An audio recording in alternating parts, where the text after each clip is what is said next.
Buenas tardes a todos, muchachos. Bueno, les saluda el profesor Francisco Mendoza. ¿Cómo se encuentran?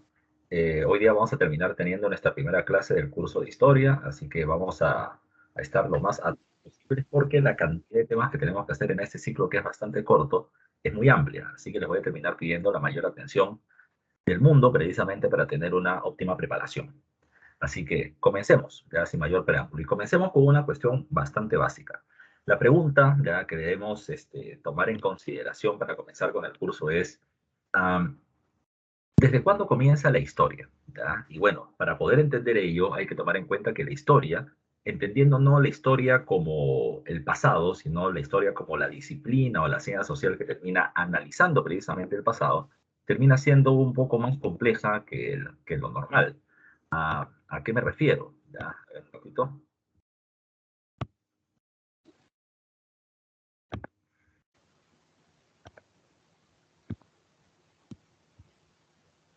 ¿A qué me estaba refiriendo? Me refiero a que cuando hablamos de la historia, recuerden que la historia como ciencia social no va a terminar estudiando, por ejemplo, al Big Bang, no va a terminar estudiando el desarrollo, la evolución de los animales, sino que la historia comienza desde que se inicia el desarrollo de la especie humana. Cuando hablamos precisamente de humanos, hay que entender que se reconoce como humano a los animales racionales con herramientas. Y los primeros precisamente que hacen ello terminan siendo los Homo habilis.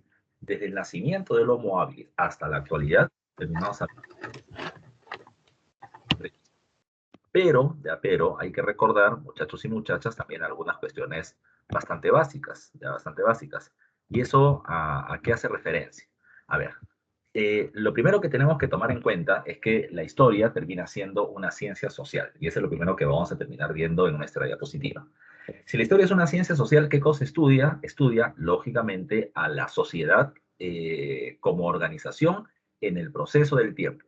¿Y qué debemos entender por ese concepto? Mira tú, si la historia es una ciencia, recuerda que a diferencia de las matemáticas, donde 2 más 2 es 4, o en las químicas, donde, por ejemplo, yo termino mezclando dos elementos con características particulares, y si los mezclo, el resultado o el compuesto va a terminar siendo siempre el mismo.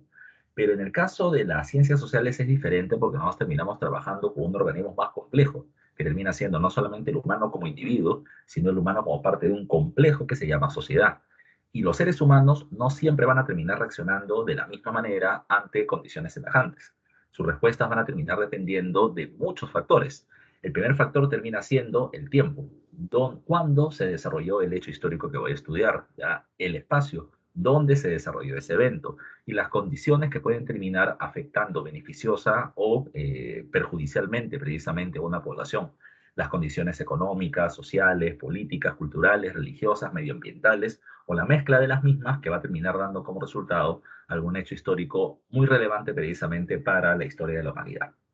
Cuando hablamos de ello, hay que tomar en cuenta lo siguiente. ¿Por qué se dice que la historia estudia la sociedad en el devenir del tiempo?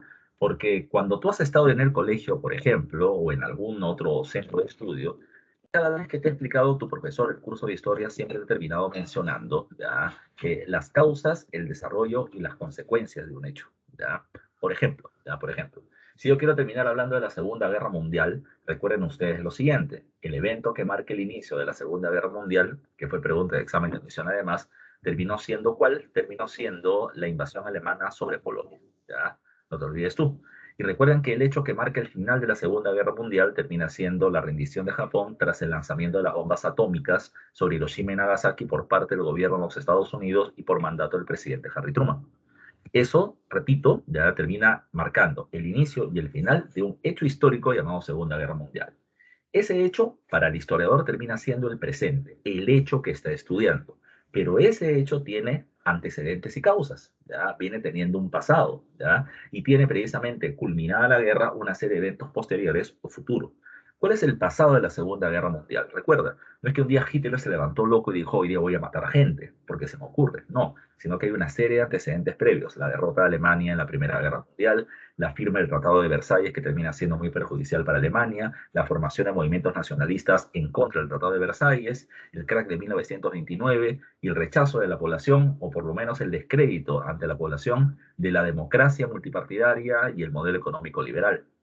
Recuerden que ante la crisis y además de eso, la amenaza del avance del comunismo, recuerda que la burguesía más radical de Alemania termina respaldando estos movimientos radicales de derecha como el fascismo, llevando a Hitler a tomar el control del gobierno, generar una política de industrialización, sobre todo de desarrollo de industria militar, que terminó generando en el desarrollo de la Segunda Guerra Mundial. Entonces, insisto, los hechos históricos vienen teniendo, repito, una serie de antecedentes y causales que nos permiten entender por qué se iniciaron. Pero cuando acaba la guerra, recuerda que no acabó la historia. Al acabar la guerra, recuerden que las mayores potencias y muchos otros países se suman para poder generar un organismo multinacional que evite conflictos a futuro, como termina siendo la ONU.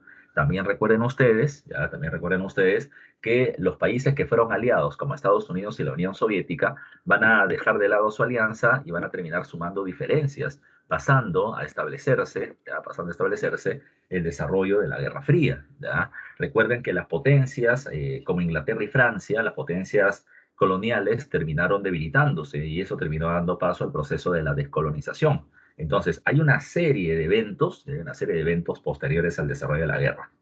Eso nos hace entender lo siguiente, insisto, cuando se analiza un hecho histórico, que es el objeto de estudio precisamente de la historia, recuerden ustedes que ese hecho histórico tiene que ser entendido bajo dos herramientas fundamentales, el proceso y el contexto. El proceso te lo acabo de explicar.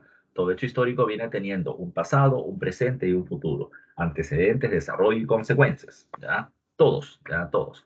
Pero así como está ello, recuerden también de que hay otro elemento importante para comprender la historia, que es el contexto. ¿Qué es eso del contexto, profe? Vamos a poner otro ejemplo, la Revolución Francesa. Tú sabes muy bien que la Revolución Francesa se va a terminar desarrollando en Francia. Ese es el espacio, ya es el espacio. ¿Cuándo se desarrolla la Revolución Francesa? Entre 1789 y 1815. A eso se hace referencia con el concepto del tiempo. ¿Cuándo se produjo el hecho que estamos analizando? Y cuando hablamos de la sociedad, estamos hablando de los elementos que influyen para su formación. Tú debes conocerlo y si no lo conoces, lo vamos a ir viendo en el paso de las semanas. La Revolución Francesa está ligada a una serie de causales de carácter estructurales y coyunturales. Se refiere a causas estructurales a problemas que vienen desde hace mucho tiempo atrás que Francia no ha resuelto. ¿Y eso cuáles son? Por ejemplo, la organización social. Francia es una sociedad estamental rígida. ¿Qué significa? Que el primer estamento y el segundo, la nobleza y el clero, terminan teniendo tierras en propiedad, muchas riquezas y tienen, además de eso, cargos en el gobierno. Mientras que el tercer estado, o el estado llano, como se le denomina, está conformado por los otros sectores de la población. Entre ellos destacan dos, los muy ricos comerciantes burgueses, ya burgueses, que tienen plata y pagan muchos impuestos, pero lo que les molesta es no participar en las decisiones del gobierno. Pero además de eso terminamos teniendo los campesinos, ya muy pobres, que pagan 87% de sus ingresos como impuestos y que se terminan encontrando en una condición de miseria muy grande. Tomen en consideración que en varias partes de Europa, producto de las críticas de la Ilustración contra el antiguo régimen o el sistema feudal absolutista, se terminaron estableciendo algunas reformas para calmar a la población, pero en Francia no, ¿ya? Por eso decimos de que es una sociedad de antiguo régimen muy rígida.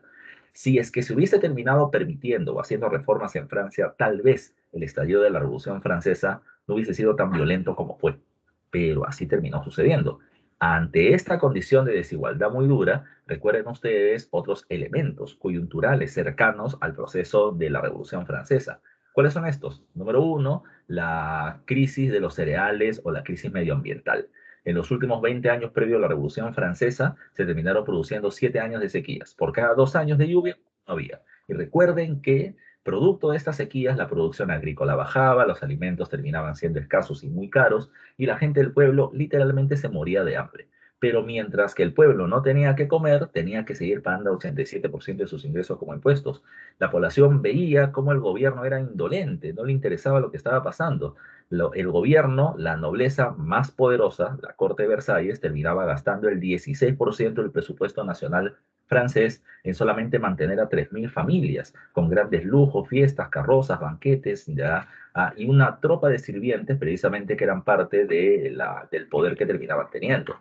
Así que ante el malestar de la población, recuerden ustedes que las ideas de la ilustración de la burguesía van a terminar entrando cada vez más fuerte en la cabeza de la población y ese eco va a terminar generando una crítica al absolutismo y un rechazo al sistema.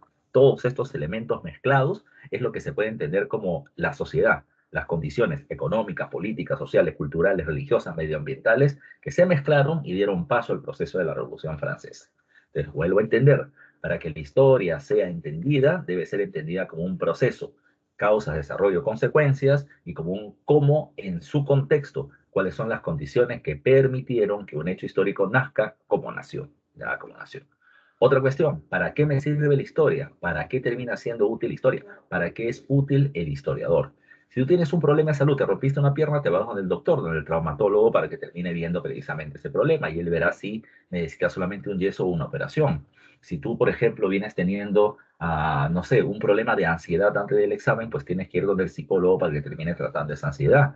Si tú terminas, te quieres construir un puente, tienes que ir donde un ingeniero para que termine haciendo ese trabajo. Entonces, ellos son útiles en determinadas funciones, en determinados hechos de la sociedad. ¿Y el historiador para qué sirve? El historiador debe servir para poder comprender por qué estamos como estamos. Es decir, si la sociedad quiere entender por qué el Perú está bien o mal, pues tiene que preguntarle a los historiadores. El historiador, ¿qué cosa te va a decir? Te va a decir siempre lo siguiente. ¿Quieres saber por qué estamos así? Miremos al pasado, ¿ya? ¿Por qué? Porque lo que nos pasa ahora ya ha pasado antes. Nos puede haber pasado antes a nosotros como sociedad o le puede haber pasado a otra sociedad en otra parte del mundo, ¿ya? Tomando en cuenta que ya pasó en otras partes del mundo, pues hay que tomar en cuenta qué originó ese problema en nuestro pasado o en otras partes del mundo y qué consecuencias trajo no haber atacado o haber atacado exitosamente ese problema para que nosotros podamos darle una solución a estos problemas. De tal forma que la historia actúa de esa manera. La historia lo que hace es analizar el pasado, ¿ya? Tanto nuestro como el de otros pueblos, para comprender nuestra realidad actual y de esa manera poder saber qué cosa podríamos hacer para mejorar nuestras condiciones. Analizamos el pasado para comprender el presente y proyectarnos al futuro. La historia termina siendo tridimensional. Siempre se hace lo mismo. Pasado, presente, futuro son los tres elementos que el historiador estudia. Ese es nuestro proceso, esa es nuestra importancia. Ahora, si nosotros queremos hablar de el tiempo histórico, recuerden que ha venido en el último examen de admisión general, se termina planteando de que la historia termina siendo una sucesión de hechos que se van produciendo de manera cronológica. Y por eso se suele decir de que la historia es una historia lineal. Es decir, la Segunda Guerra Mundial, que hace un rato les ponía como ejemplo, se inicia con la invasión alemana a Polonia y culmina con la derrota japonesa, ¿ya? Recuerden ustedes, tiene un principio, tiene un proceso y tiene una culminación. Tiene una línea de desarrollo. Esta sucesión de eventos cronológicos es lo que marca el hecho histórico. Eso se le llama historia lineal. ¿Existe otra forma, profe, de poder entender el tiempo? Por supuesto. Se habla del tiempo cíclico o circular y eso está más ligado, por ejemplo, a las sociedades agrarias o las sociedades premodernas. Por ejemplo, recuerden que para las sociedades agrícolas, ¿qué es lo que deben hacer ellos? Ellos terminan entendiendo de que hay dos grandes momentos en el año, el solsticio de verano y el solsticio de invierno. Por eso los terminan convirtiendo en grandes festividades como el Inti Raymi y el Kappa Raymi, ¿ya? Por citar un ejemplo. Recuerda que en sociedades como la India, que vamos a ver en un momento, ellos también entienden la vida como un tiempo de carácter circular. Recuerda que las personas nacen, viven y mueren, pero no mueren, sino que vuelven a vivir nuevamente porque van a terminar reencarnándose. Vivieron, murieron y volvieron a nacer para volver a morir y volver a nacer permanentemente. Ese es un tiempo de carácter circular. Existe un personaje que alguna vez fue pregunta de examen de admisión también, un historiador moderno francés del siglo XX llamado Fernand Braudel, que terminaba diciendo de que la historia puede ser entendida en tres grandes momentos, ¿ya? Historia acontecimental, historia coyuntural, historia estructural. ¿A qué hacía referencia él? La historia o el tiempo acontecimental es el tiempo de cortísima duración, el día a día, lo que terminan, por ejemplo, publicando los diarios. ¿Ya? Todos los días me sacan una noticia diferente. ¿Ya? Hace unos días la noticia fue que Pablo Guerrero había hecho una fiesta en su casa y fue una fiesta COVID. Un par de días después termina siendo de que el presidente Pedro Castillo va a terminar siendo investigado por actos de corrupción. ¿Ya? El día de ayer terminó sacándose de que, bueno, la variante Omicron ya terminó generando la tercera ola y por lo tanto terminan siendo acontecimientos. ¿Ya? Este hecho de la tercera ola va a terminar siendo noticia 1, 2, 3, 4 días y después pasará a otra diferente. ¿Ya? Termina siendo una historia que nace y muere muy rápidamente. ¿Ya? Cuando hablamos de la estructura, o cuando hablamos, disculpa, de la historia coyuntural, estamos hablando de procesos de mediana duración. ¿Y a qué me estoy refiriendo, por ejemplo? ¿Ya a qué me estoy refiriendo, por ejemplo? Me estoy refiriendo a ver, procesos como la lucha de la independencia. La lucha de la independencia en el Perú, bueno, se puede terminar observando claramente desde que San Martín llega al país en 1820 y culmina cuando Bolívar se refiere al país en 1827. Pero ya había una serie de acciones previas, de influencias extranjeras, ya, americanas, europeas, internacionales, que terminaban marcando ya el paso previo al desarrollo de la independencia. La independencia es un proceso de 20 o 30 años y esto es entendido como un tiempo mediano o coyuntural dentro de la historia. ¿Qué es un tiempo estructural? Son los procesos de larga duración. La Edad Media es una estructura. Son 1000 años de desarrollo precisamente de ese proceso. La Edad Antigua termina siendo una estructura. Ya son casi 3000 años, 3500 años de desarrollo. Eso termina siendo un tiempo estructural o tiempo de larga duración, como le diría Brodel. Ahora, si bien estamos hablando de un investigador o de un historiador moderno, ya como el francés Fernand Braudel, recuerden que se le conoce como el padre de la historia. ¿A quién? A ver, respóndeme eso en el chat. Tú lo debes haber escuchado. ¿A quién se le conoce como el padre de la historia? Dime tú. ¿Ya? Con eso te Heródoto. aseguro, pi medio de la universidad. ¿Cómo dices? Heródoto. A Herodoto. Muy bien. Ya ganaste tu vacante para la universidad, ¿ya? Herodoto, ya Herodoto. Ahora, ¿por qué Herodoto se le conoce como el padre de la historia? Hay que hacernos esta pregunta y espero lo conozcan. Recuerden que Herodoto tiene un libro llamado con el nombre de los 9 libros de la historia o Historiae. Acá termina poniéndose encima de la imagen de Herodoto, aquí está precisamente una pequeña leyenda sobre él, y se investigó las guerras médicas, ¿ya? Precisamente en su libro Historiae o los 9 libros de la historia, él analiza las guerras médicas entre griegos y persas, ¿ya?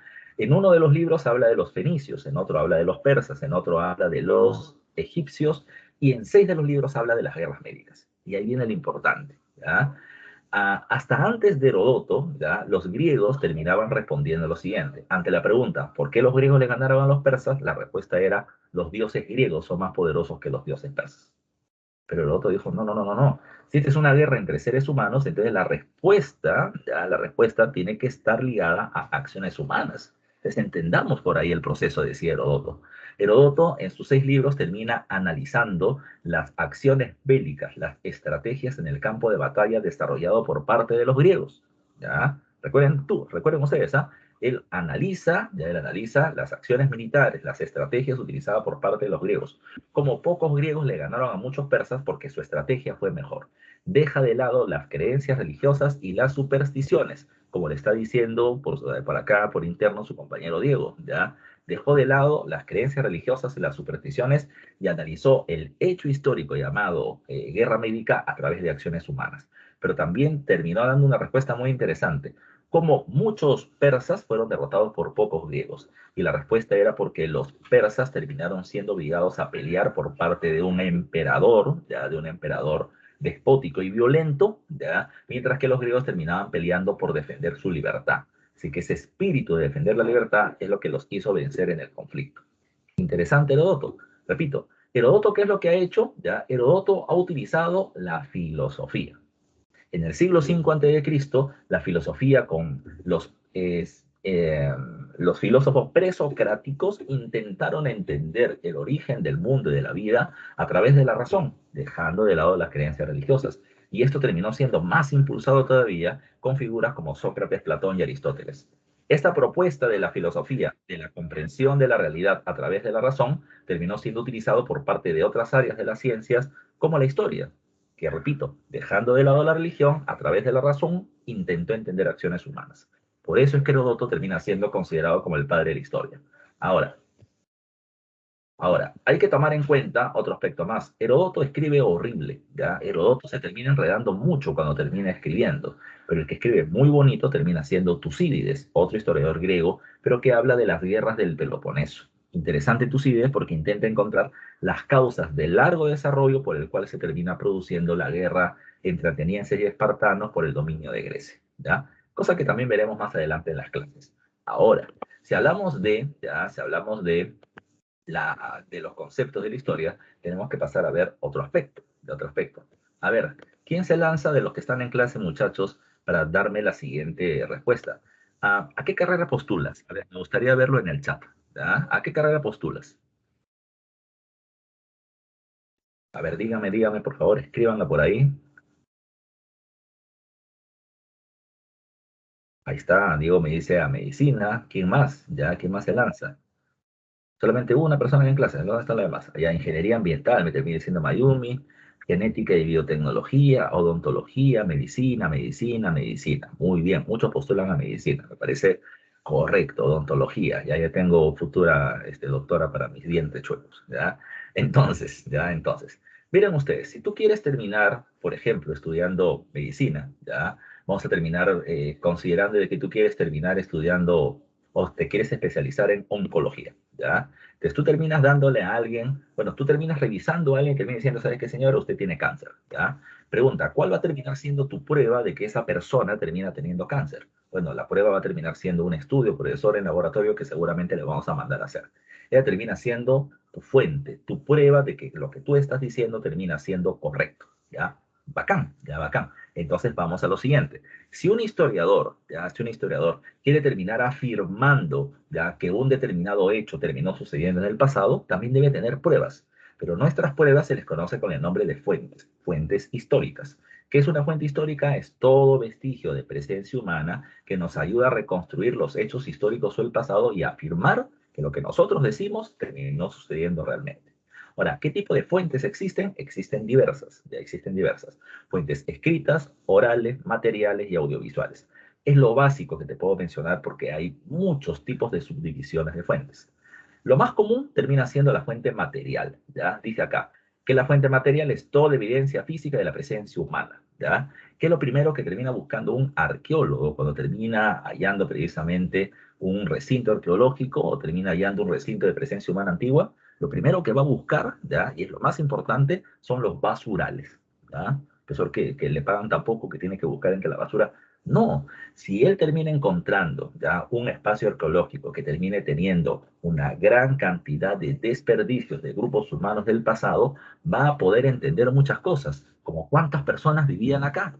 Eso va a depender de la cantidad de basura que haya. Más personas hay, más basura se acumula. ¿Qué cosa, de qué se alimentaban? ¿Cuál era su dieta? Lo vas a terminar viendo por los desperdicios precisamente que terminas encontrando ahí, ¿ya? Vas a terminar encontrando seguramente alimentos que terminan siendo muy lujosos, que se encuentran ubicados en un espacio del basural y otros espacios más comunes para poder hablar de jerarquizaciones sociales. Todo eso, aunque no lo creas, termina siendo también una prueba de carácter material para poder reconstruir el pasado. Ah, ustedes deben haber escuchado este caso, tú que vas a medicina y tienes que sacar muchísimo puntaje. ¿Han escuchado el caso de los restos de Telarmachay? En lo cual ha sido hace años pregunta de examen de admisión. Dime sí o dime no si has escuchado de los restos de Telarmachay. ¿Ya? A ver, ponlo en el chat, reviéntame el chat, quiero que estés acá activo conmigo, ¿ya? Porque el tiempo que tenemos es muy corto y muchas cosas por observar. Pregunta, ¿han escuchado de Telarmachay? A ver, ahí me están respondiendo algunos, ¿ya? ¿Ya? No. Uy, ya, recuerda, esa ha sido pregunta de examen de admisión, ¿ah? Esto lo vamos a ver la siguiente semana. Cuando hablamos de los restos de Telarmachay, son restos de la época del arcaico inferior en el Perú, ¿ya? ¿Qué cosas se encontró en Telarmachay? Se terminó encontrando esqueletos de camélidos andinos, ¿ya? Y en el mismo lugar se terminó encontrando excremento fosilizado de estos mismos animales, ¿ya? Entonces, cuando los arqueólogos encontraron excremento y huesos en un lugar, ¿ya? Entonces la gente terminó diciendo, ¿qué pasó? ¿Qué han comido estos camélidos que les ha dado una diarrea así de grandes dimensiones y se han muerto en el mismo lugar donde defecaron? No, no es así, ya, no es así. Lo que pasa es que estos animales defecaban en ese lugar y murieron en ese lugar porque estaban obligados a vivir en ese lugar. ¿Y por qué estaban obligados? ¿O por quién estaban obligados a vivir en ese lugar? Por seres humanos. Telarmachay termina siendo uno de los restos más antiguos que muestra la domesticación, ¿ya? De camélidos, ¿ya? Y la pregunta de San Marcos terminó siendo, ¿qué animales domesticó el hombre de Telarmachay? Y la respuesta era llamas y albahacas, ¿ya? Repito, no se encontró ningún hueso humano, se encontró un hueso de animales y excremento en un solo lugar y se concluyó de que estos animales estaban siendo controlados, que estaban domesticados por parte de seres humanos y por lo tanto es una muestra de presencia humana, ¿ya? Toda evidencia física de presencia humana es considerada un resto material. El resto material también los huesos o los restos encontrados en la tumba del señor Zipán o de la señora de Cao, también es resto material Machu Picchu o la Gran Muralla China. Todo eso termina siendo una fuente de carácter material. Por otro lado, terminamos encontrando las fuentes orales. Las fuentes orales terminan siendo importantísimas porque hay que tomar en cuenta que la mayoría de la población en el mundo hasta el siglo XIX terminaba siendo analfabeta, ¿ya? Entonces, si yo quiero reconstruir un hecho del pasado, una fuente muy importante termina siendo la entrevista, ¿ya? La entrevista. Cuando los españoles terminaron llegando por acá, las crónicas en su mayoría terminaron siendo escritas de lo que los cronistas veían, de lo que escuchaban y de lo que ellos preguntaban. Oye, ¿quién vivió acá? ¿Cuánta gente vivió? ¿Qué hecho histórico importante había? Y de lo que le contaban, ellos terminaban escribiendo. Yo siempre pongo un ejemplo. Imagínate que tú quieres terminar reconstruyendo el pasado de tu familia. Y supongamos de que tú vienes teniendo abuelos que terminan proviniendo de Huancayo y que en algún momento han llegado a Lima en los 50, en los 60 y han terminado invadiendo, como se les llamaba antiguamente, alguna zona deshabitada de Lima y terminaron levantando su casa con esteras y con ladrillos y trabajaron toda la familia para terminar techando y terminar teniendo el edificio de 4 o 5 pisos que seguramente tienes ahora, ¿ya? Eso tal vez lo han terminado contando en el desayuno o en el almuerzo familiar o en las anécdotas de la familia, pero nadie lo ha escrito, ya nadie lo ha escrito. Entonces, si tú te pones en una reunión, pero organizada, con tus abuelos y con tus padres y con un cuadernito, con una grabación y le dices, por favor, ¿me puedes terminar contando cómo salían en su provincia, por qué terminaron saliendo, qué pasó cuando vinieron acá, qué otras familias terminaron encontrándose cuando ustedes también terminaron de invadir el territorio? Todo eso termina siendo una información o una fuente de carácter oral.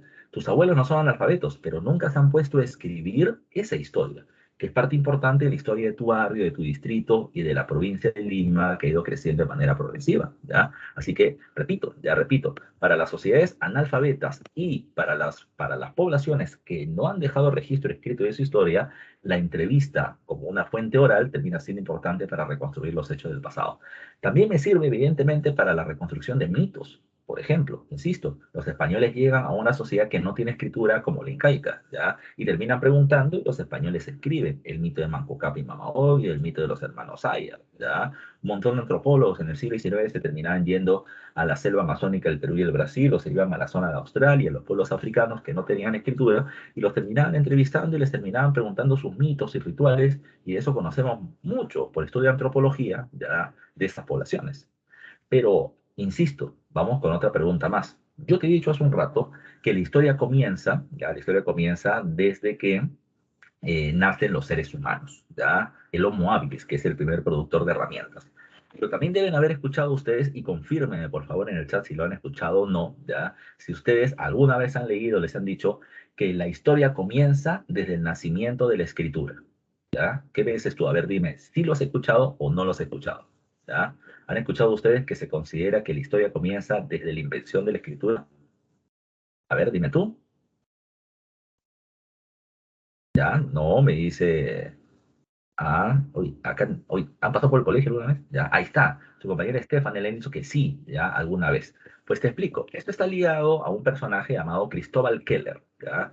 Cristóbal Keller terminaba diciendo, si uno quiere reconstruir el pasado, para reconstruir el pasado yo debo tener fuentes, documentación escrita que me termine permitiendo sustentar que lo que yo estoy diciendo termina siendo cierto. Entonces, recuerden, en las ciencias sociales hay dos, ¿ya?, ramas que terminan estudiando el pasado, la arqueología y la historia, ¿ya? La división inicial entre arqueología e historia era la siguiente. La arqueología termina estudiando la historia humana del pasado donde no se ha dejado escritura. Por eso es que ellos terminaban estudiando principalmente templos, huacas, restos óseos, etcétera, ¿ya? Mientras que la historia termina estudiando las sociedades del pasado, que ya no existen en la actualidad, pero que han dejado escritura. Por eso es que nuestra principal fuente termina siendo las fuentes escritas. ¿Cuál es una fuente escrita? Fuente escrita termina siendo un diario, una revista o un periódico, ya, de una época del hecho que estamos estudiando. Fuente escrita también termina siendo un diario personal, por ejemplo. Fuente escrita terminan siendo las cartas. Fuente escrita terminan siendo los documentos oficiales emitidos por parte del gobierno.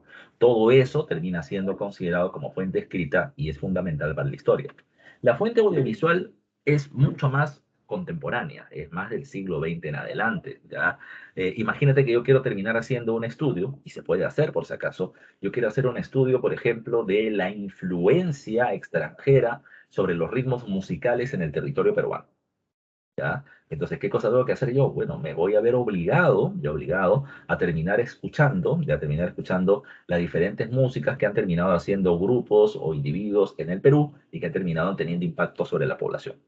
Bueno, para eso yo voy a tener que escuchar qué cosa, long plays, ya, discos, ya, de vinilos. Voy a terminar escuchando cassettes con canciones, y no solamente el Perú, sino otras partes del mundo para terminar viendo la influencia que se ha tenido y el impacto sobre la población. Eso termina siendo importante. Una grabación de audio es una fuente audiovisual. Una grabación en video es una fuente audiovisual. Los videos que ahora están puestos en el YouTube son fuente audiovisual, por ejemplo. ¿Ya? Perfecto. Todos los videos que están en Internet, todos. Se puede hacer análisis o estudio de cualquier cosa. ¿Ya? Profe, los OnlyFans, todo puede ser estudiado. Ahora, tomen en consideración, si ponemos el caso de las fuentes audiovisuales, ¿ya? Recuerden que uno de los hechos o de las fuentes importantísimas en la historia del Perú terminan siendo la famosa grabación de los Vladivideos, donde se termina concluyendo, ya concluyendo indiscutiblemente que el gobierno de Fujimori era altamente corrupto. Todo el mundo decía que el gobierno de Fujimori era corrupto, pero tú no terminabas teniendo la prueba. Y aparece la prueba cuando se emiten los Vladivideos como el gobierno terminaba, o Vladimiro Montesinos como representante del gobierno venía comprando conciencias de una serie de funcionarios públicos, de políticos y de periodistas y de dueños de medios de televisión para que termine respaldando la continuidad de Fujimori en el gobierno, ¿ya? Así que todo esto termina siendo una forma de poder comprobar lo que uno termina afirmando. Cuando hablamos de las fuentes, recuerden que las fuentes pueden ser directas o indirectas. Directas si se producen en el mismo tiempo del hecho histórico que yo vengo estudiando, que por lo tanto lo voy a utilizar. ¿Cuál es una fuente directa? Yo quiero terminar hablando, por ejemplo, de la guerra contra Chile, ¿ya? Y la información que la población peruana venía teniendo durante la guerra contra Chile. ¿Cuál sería una fuente directa? Los periódicos de la época. El diario El Comercio, por ejemplo, el diario El Tiempo, por ejemplo. Esos periódicos que se publicaron durante la época de la guerra contra Chile tuvieron influencia sobre la población y esa puede ser una fuente de estudio. ¿Ya? Pero ¿cuál sería una fuente indirecta? Aquella que no se hizo en el contexto del hecho que yo quiero estudiar. Por ejemplo, yo quiero terminar estudiando, volvamos al tema de la guerra contra Chile, ¿ya? Y quiero poder comprender, por ejemplo, cuál terminaba siendo la reacción o cuál era la posición de los políticos, ya de los políticos en el Congreso peruano frente a la guerra que terminábamos teniendo contra Chile. Entonces, para eso yo podría leer un libro, ¿ya? Yo puedo leer, por ejemplo, el libro del historiador Emilio Rosario, que se publicó el año pasado, sobre las sesiones secretas en el Congreso ya durante la guerra contra Chile. Él termina siendo una buena fuente. Pero recuerda, ese libro no fue escrito en 1880, ese libro va a ser escrito en el 2020. ¿Ya? Ella me permite aproximarme a ese hecho histórico del pasado, pero como no fue escrito en esa época, es considerado como fuente indirecta. ¿Ya? No te olvides tú. Fuente directa si fue hecha en el momento del hecho histórico que yo analizo, e indirecta si se hizo en un tiempo posterior.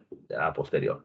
Ahora, me dice, profe, ¿la Biblia se podría considerar un material directo o indirecto? ¿Una fuente directa o indirecta? Mira, hay que tomar en cuenta, ya hay que tomar en cuenta lo siguiente. La Biblia va a terminar siendo reescrita en muchas oportunidades. Hay muchas interpretaciones e investigaciones que dicen que la Biblia por lo menos ha terminado sufriendo 3 destrucciones en su historia.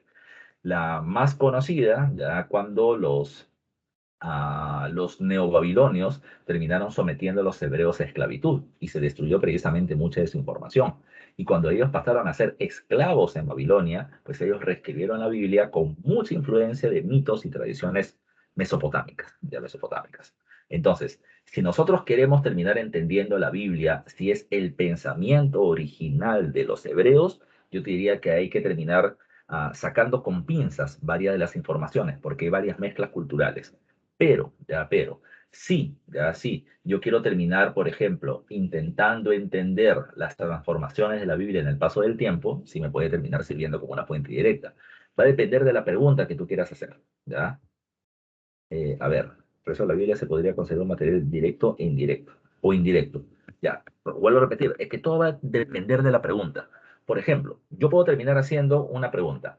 ¿Cuál termina siendo la visión la visión escolar ¿Ya? Escucha bien la pregunta. Yo quiero terminar investigando cuál termina siendo la visión escolar a lo largo de la historia del Perú sobre la guerra contra Chile. ¿Ya? Entonces, ¿cuál sería mi fuente directa? Mi fuente directa terminan siendo los libros, ¿ya? Los libros emitidos en diferentes épocas en la historia del Perú que contengan información sobre la guerra contra Chile. Si yo quiero analizar cómo se enseña la educación, cómo se enseña la guerra contra Chile a los chicos, los libros me terminan siendo una fuente indirecta. Si yo quiero terminar analizando la batalla de Angamos, pues no puedo terminar utilizando los libros, o los libros escolares solamente me servirán como una fuente indirecta. Va a depender mucho de la pregunta que yo termine realizando. ¿Ya? No sé si me dejé entender la idea. La historia es muy compleja, ¿ya? No creas que la historia solamente es terminar enumerando los hechos del pasado, sino que las respuestas que tú te quieras dar va a terminar dependiendo de las preguntas que te termines realizando. ¿Ya? Profesor, Ahora, disculpe, dime. me refiero a que es de... No te escucho muy bien. Creo que se Me refiero entrecorta. a que la Biblia se podría considerar como material indirecto porque yo tengo entendido los datos de No la sé, no sé si solamente es mi computadora o los demás muchachos me pueden responder. No te escucho bien, se entrecorta cuando estás hablando. No se escucha. Ya no se escucha bien. Sí, sí, sí, no se le escucha. Me estabas diciendo que tiene una fuente directa, no porque, y se perdió la información. A ver si me lo escribes mejor, ¿ya? Pero vamos a seguir hablando porque si no el tiempo se me acorta demasiado. A ver, cuando hablamos de la historia también hay que tomar en cuenta otros factores, ¿ya? A eso vamos a entenderlo como las ciencias y las disciplinas auxiliares de la historia. Profe, ¿qué cosa es eso? Mira tú, ya mira tú. Ah, si yo quiero terminar estudiando, si yo quiero estudiar el impacto del fenómeno del Niño ya sobre la costa norte en 1925 durante el 11 de Guía, yo tendría que terminar utilizando como fuentes, por ejemplo, documentos emitidos por el gobierno o la información que terminan dando los diarios y los periódicos de la época. ¿Ya? Pero el problema es que cuando yo comience a leer esas fuentes, me voy a encontrar con una serie de conceptos que yo como historiador no conozco. ¿Cuáles son los conceptos? Fenómeno del niño. ¿Cuáles son los conceptos? Por ejemplo, alejamiento de las aguas frías de la corriente de Humboldt. ¿Cuál termina siendo ese concepto? Por ejemplo, precipitaciones o lluvias que terminan midiéndose por 50 metros cúbicos por minuto, ¿ya? O, por ejemplo, quebrada, o, por ejemplo, huaico. Ya, repito, son conceptos que al historiador no le enseñan, ¿ya? Si yo como historiador quiero terminar analizando ese hecho histórico, fenómeno del niño 1925 y su impacto, entonces, ¿qué tengo que hacer? Debo conocer conceptos de una ciencia independiente conocida con el nombre de geografía. Tengo que utilizar su método de análisis, sus conceptos y sus teorías, meterlas en mi cabeza a través del análisis o a través de la lectura y a partir de ello comenzar a analizar el hecho que yo quiero estudiar.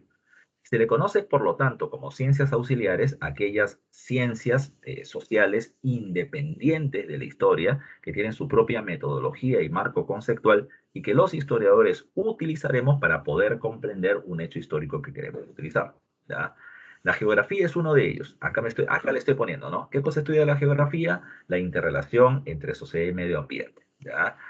También podría, por ejemplo, lo siguiente, podría yo querer estudiar la influencia del crack de 1929 sobre la economía peruana. Entonces yo tengo que saber qué cosa es crack, qué cosa es Gran Depresión, qué cosa era la teoría económica liberal de Adam Smith, que en este momento terminó cayendo en desuso. Yo debería conocer la teoría keynesiana, que se va a comenzar a poner de moda. Tendría que conocer cuáles son las propuestas de la misión Kenmeret, que termina siendo superintendencia de banco y seguro, qué cosa es encaje legal. Todos esos términos terminan siendo estudiados por la ciencia económica. Yo tomaré sus conocimientos, tomaré sus metodologías, lo meteré en mi cabeza y aprenderé de esa manera cómo interpretar las fuentes que ante mí vienen apareciendo.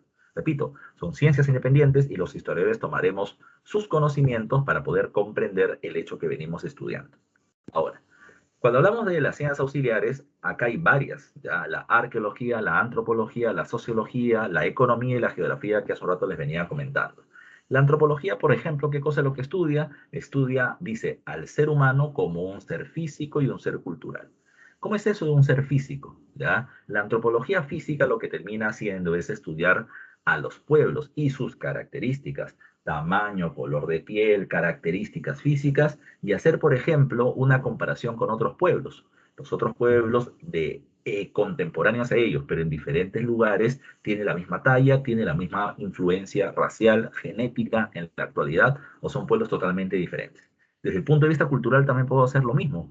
En el Perú, mejor que nadie. Ya en el Perú vas a terminar encontrando que diferentes pueblos tienen diferentes tipos de danzas, diferentes tipos de vestimentas, diferentes tipos de alimentos, y eso es parte de la antropología cultural. Los mitos, los ritos, los bailes, las danzas, las ceremonias, los alimentos, son parte de la formación cultural de cada pueblo y cómo es que entre ellos se interrelacionan, por poner un ejemplo. Ahora, dejando de lado las ciencias, repito, que son independientes, existe otra cosa llamada con el nombre de las disciplinas. Las disciplinas auxiliares sí nacieron desde el principio subordinadas a la historia. ¿Y a qué me refiero con eso? Muchos de ustedes deben haber visto este programa en cable y si no lo han visto, deben haber visto algún meme por lo menos en el internet, en el Facebook, ¿ya? Por ejemplo, este programa se llama El precio de la historia. Todos deben haber escuchado eso alguna vez, ¿ya?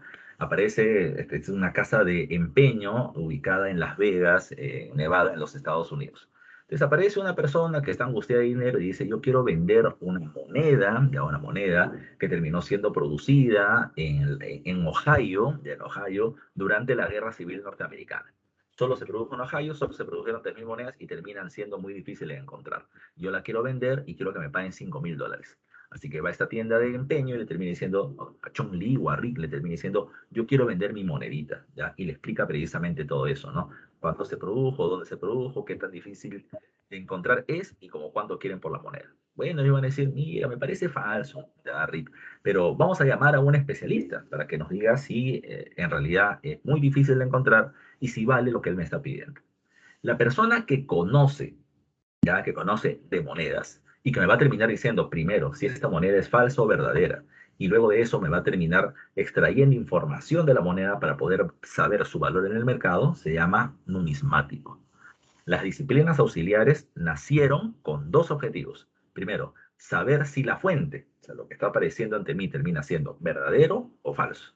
Y una vez de eso, esta disciplina termina sirviendo para extraer información de la información de la fuente.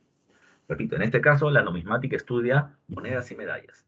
La diplomática estudia documentos oficiales. Cuando hablamos de documentos oficiales, estamos haciendo referencia a que son documentos emitidos por el gobierno. Por ejemplo, un tratado, ¿ya? Un tratado. Vamos a poner un ejemplo, ¿no? Una persona te dice, mira, tengo acá el documento de la capitulación de Santa Fe, donde la reina Isabel le termina dando permiso a Cristóbal Colón para que termine haciendo su viaje a las Indias, ¿ya? En ese sentido, ¿qué es lo que ha pasado? Por ejemplo, me dice, yo te quiero vender este documento, $1.000.000, termina siendo un documento histórico importante. Bueno, yo quiero saber si es verdadero o no. Entonces, traigo primero a una persona, de una persona que me termine descifrando si el documento, si el papel es propio de la época. Si me dicen, si es verdad, acá, ya, pero entonces es verdadero, no necesariamente, porque cuando esta persona comienza a leer el texto encuentra un error. Por ejemplo, ya, supongamos que en el texto dice, yo busco hacer el descubrimiento de América. Entonces, una persona entrenada va a decir, este documento es falso. Profesor, ¿por qué? Porque en esa época, en el siglo XV, no se utilizaba la palabra hacer, se utilizaba la palabra facer, ¿ya? Y así se escribía, con F, no con H, ¿ya? No con H. Entonces, si tú encuentras el término hacer con H, ese documento es falso. Repito, el diplomático va a terminar sabiendo, repito, la verdad o falsedad de este documento por el tipo de papel, por el tipo precisamente de escritura y por el tratado, el acuerdo que se venga estableciendo. Así como está ello, está esto que es la heráldica. La heráldica estudia los escudos de las familias nobles, los escudos de los reinos y de los países, y los escudos de las instituciones. Un ejemplo termina siendo el escudo de los Estados Unidos mexicanos, o por ejemplo puede ser el escudo de San Marcos, también puede ser estudiado por parte de la heráldica. La paleografía termina estudiando escritura antigua sobre documentación con un soporte como el papel. Puede ser el papel, puede ser la piedra, puede ser un papiro, puede ser un pergamino, ¿ya? No importa la superficie, ¿ya? Pero cambia cuando termina siendo en un monumento. Si la inscripción o la escritura se hace en un monumento, ya no le estudia la paleografía, sino le estudia la epigrafía, ¿ya? La epigrafía. Eso ha sido pregunta de examen de admisión general. Y la genealogía termina estudiando los linajes. Por ejemplo, un noble de la Edad Media termina o quiere argumentar por qué termina siendo noble. Les termina diciendo, yo soy Francisco Mendoza, duque de York, ¿ya? Y mi padre terminó siendo Jorge Mendoza, conde de Lancaster, y mi abuelo terminó siendo Alejandro Mendoza, marqués de San Juan de Lurigancho, ¿ya? Entonces, como yo tengo un linaje familiar de procedencia noble y mis ancestros han sido dueños de tierras, pues yo también lo soy. Se justifica con ello. Pero insisto, las disciplinas auxiliares nacen solamente para poder saber si la fuente es verdadera o falsa y extraer información de la misma. Nacen totalmente subordinadas y dependientes de la historia como ciencia. Ahora, cuando hablamos de la periodización, yo le decía hace un rato, ¿ya? La historia comienza desde que nacen los seres humanos hasta la actualidad. Y los primeros humanos, animales racionales, productores de herramientas, son los Homo habilis. Desde el nacimiento del Homo habilis hasta la invención de la escritura, hablamos de una etapa llamada con el nombre de la prehistoria. Pero como te dije hace un rato, Cristóbal Keller, que es uno de los personajes que termina haciendo la periodización ya del desarrollo de la historia, mencionaba que tiene que haber obligatoriamente documento escrito, si no, no podemos hablar de historia. Entonces, desde la invención de la escritura hasta la actualidad, hablamos de la historia dividida en etapas o en edades: edad antigua, media, moderna y luego la edad contemporánea. Cada una de ellas tiene un evento, un acontecimiento que marca su inicio y su culminación. La edad antigua comienza desde que se invente la escritura en el año 3000 a.C. aproximadamente hasta la caída del Imperio Romano Occidental en el año 476. Ese acontecimiento marca el fin de la Edad Antigua y el inicio de la Edad Moderna. Desde el 476 hasta 1453, caída de Constantinopla, capital del Imperio Bizantino, que puso fin, según este investigador, a la Edad Media y marcó el inicio de la Edad Moderna. Y la Edad Moderna nace desde la caída de Constantinopla hasta la Revolución Francesa y de ahí en adelante la Edad Contemporánea. ¿Cuál es la gran crítica que se termina realizando a esta forma de periodización? Que es una periodización eurocentrista, ¿ya? ¿Qué significa ello, muchachos y muchachas? Significa de que solamente se vienen tomando en cuenta eventos europeos, como si lo que sucede en Europa ha terminado marcando el rumbo de la historia de la humanidad. Toma en cuenta tú lo siguiente. 476 después de Cristo, caída de Roma Occidental. ¿Es un hecho importante? Por supuesto. Para el centro y el sur de Europa es importante. Para el norte del África es importante. Para el cercano oriente también. ¿Para el lejano oriente, para China e India, fue importante la caída de Roma? No, no importó nada. ¿Para el África subsahariana fue importante? No les interesó, ni lo conocían. ¿Para América fue importante? ¿Para los moche fue importante? ¿Acaso se perjudicaron comercialmente los mochitas por la caída del Imperio Romano? Para nada. Fue un hecho importante para Europa y alrededores, pero no para todo el mundo, ¿ya? ¿La caída de Constantinopla fue importante? Sin duda, fue la caída de la capital, ya, del Imperio Bizantino, de la Roma Oriental, pero un imperio que estaba en caída hace tiempo atrás. Más importante que 1453 es 1492, descubrimiento de un continente entero. Reconocer que la Tierra no es plana, sino es esférica. Las riquezas que se obtienen de América, que terminaron convirtiendo a España en el reino más importante de Europa y Europa en la principal región del mundo, desplazando al Asia, ¿ya? 1789. ¿Qué pasa en Francia? En Francia se produce la aplicación de las ideas de la Ilustración, pero el primer país que aplica las ideas de la Ilustración es los Estados Unidos, así que hay un gran debate de cuál de los dos hechos termina siendo el más importante. De tal forma que, recuerda, esta forma de periodización clásica o acontecimental, ya termina siendo muy criticada porque termina solamente utilizando hechos europeos como los que marcan el desarrollo de la historia de la humanidad. Ahora, vamos precisamente a ello, a entender a la humanidad. Espero que ustedes han escuchado de un personaje llamado Charles Darwin. Charles Darwin terminó planteando en un texto llamado como el origen de las especies por medio de la selección natural, que los seres vivos, los seres vivos que existen, terminan teniendo un ancestro en común. No está hablando para todos, ¿no? Sino que él habla en particular con una investigación que hace en una isla llamada Galápagos. En Galápagos, en el Ecuador, él terminó encontrando, de los diversos animales que estudió, uno que le llamó la atención y se llamaban los pinzones. Los pinzones eran aves, ¿ya? 14 especies de pinzones diferentes terminó hallando en esta isla, pero lo que más le llamó la atención es que todas las 14 especies venían teniendo la misma estructura física, la misma estructura ósea, la misma estructura corporal, pero lo que los diferenciaba era el tipo de pico que venían teniendo. Darwin se preguntó, ¿y por qué tienen un pico diferente? Y la respuesta es muy simple, porque comen cosas diferentes, ¿ya?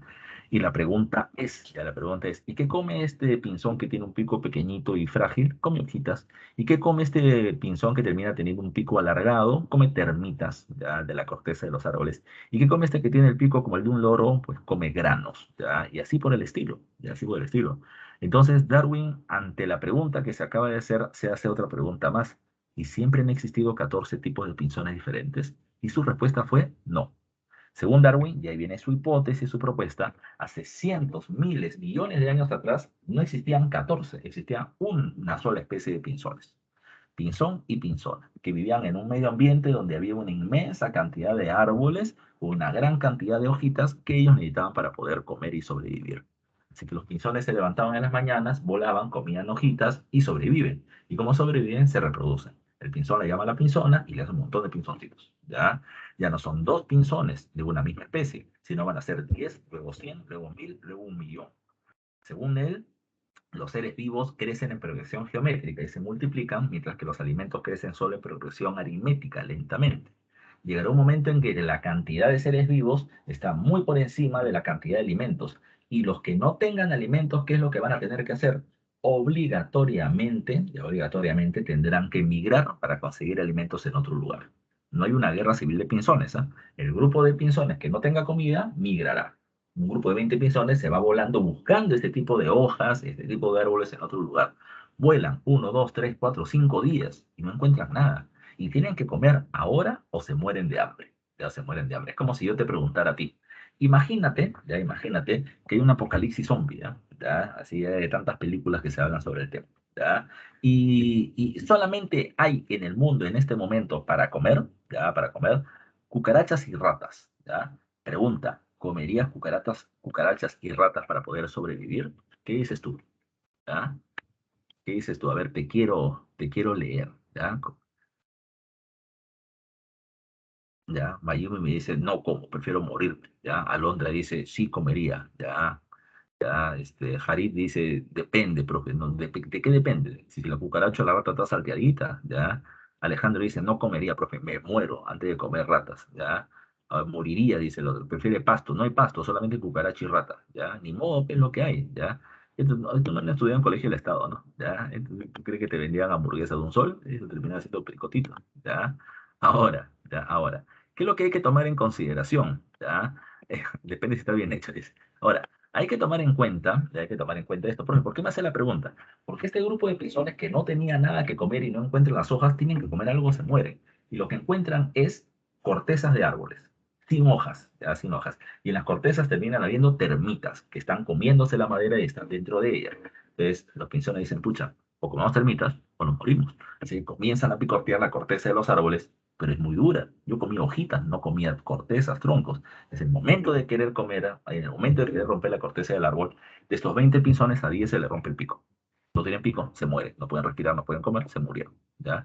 De los otros 10, ¿qué va a terminar pasando? Están con el pico adolorido, rajado, ya rajado, pero no importa, comieron. Y si comen, sobreviven. Y si sobreviven, se reproducen. Aunque Darwin va a terminar diciendo, en este momento el cuerpo de estos animales entra como una suerte de alerta roja. ¿En qué? Ya en qué. Si siguen teniendo hijos, ya si siguen teniendo hijos con las mismas características de los padres y los abuelos, se van a morir porque no van a poder romper la corteza de los árboles. Así que lo que diría Darwin es que a partir de ese momento cambia el tipo de herencia o heredabilidad. Es como si los padres dijeran, a ver, voy a tener hijos, pero a cada uno de mis hijos les voy a dar una carta, un naipe diferente a ver quién tiene pues la carta ganadora. Así que el pinzón agarra la pinzona que ha sobrevivido, hijitos, ¿ya? 10 pinzoncitos. 6 nacen con el pico pequeño y frágil como los padres y los abuelos. Se van a morir. Pero 4 nacen con un pico diferente. Uno nace con el pico un poquito más largo, otro nace con el pico un poquito más duro, otro nace con el pico totalmente plano, otro nace con el pico como el de un loro, ¿ya? Profesor, ¿y qué pasa? Bueno, lo que pasa es que han sufrido mutaciones, ¿ya? Han sufrido pequeños cambios biológicos y vamos a ver cuál de ellos está mejor adaptado al medio ambiente. El del loro no, porque si bien el pico es fuerte, lo que necesita es un pico largo para poder sacar las termitas, ¿ya? No sirve. Profesor, el que tiene el pico plano y largo y se podría ser bueno, el problema es que su pico es muy frágil y se va a romper. El que tiene el pico un poquito más duro y el que tiene el pico un poquito más largo son los que van a sobrevivir. Si sobreviven, se reproducen y van a terminar teniendo otra camada de hijos. En esa camada de hijos, unos nacerán como el bisabuelo, con el pico pequeño y frágil, y se morirán, y van a sufrir otras mutaciones diferentes, hasta que se produce una especie totalmente adaptada a este medio ambiente en general. Cuando Darwin terminó de entender todo eso que había elaborado, Darwin escribe un libro, la historia, se me va el nombre, ¿ya? El origen de las especies por medio de la selección natural. Y cuando él publica ello, lo que acaba de hacer Darwin es generar dos leyes, ¿ya? Para el desarrollo de la evolución. Una ley se le conoce con el nombre de la ley del ancestro común.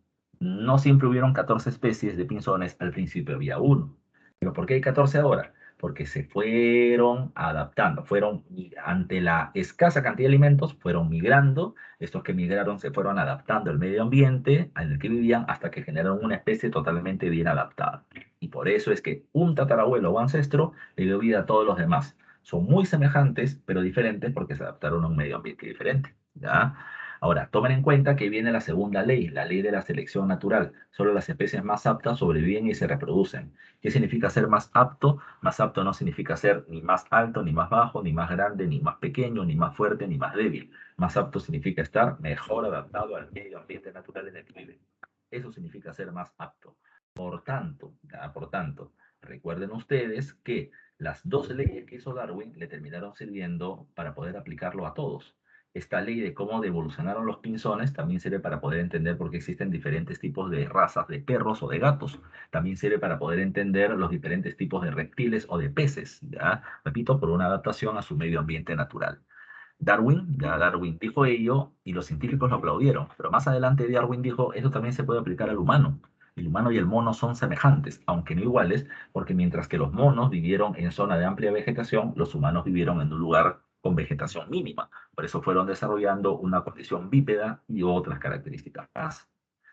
A Darwin muchos le creyeron y muchos lo criticaron, porque Darwin no era arqueólogo. Darwin no terminó encontrando los restos de un hombre, mitad mono.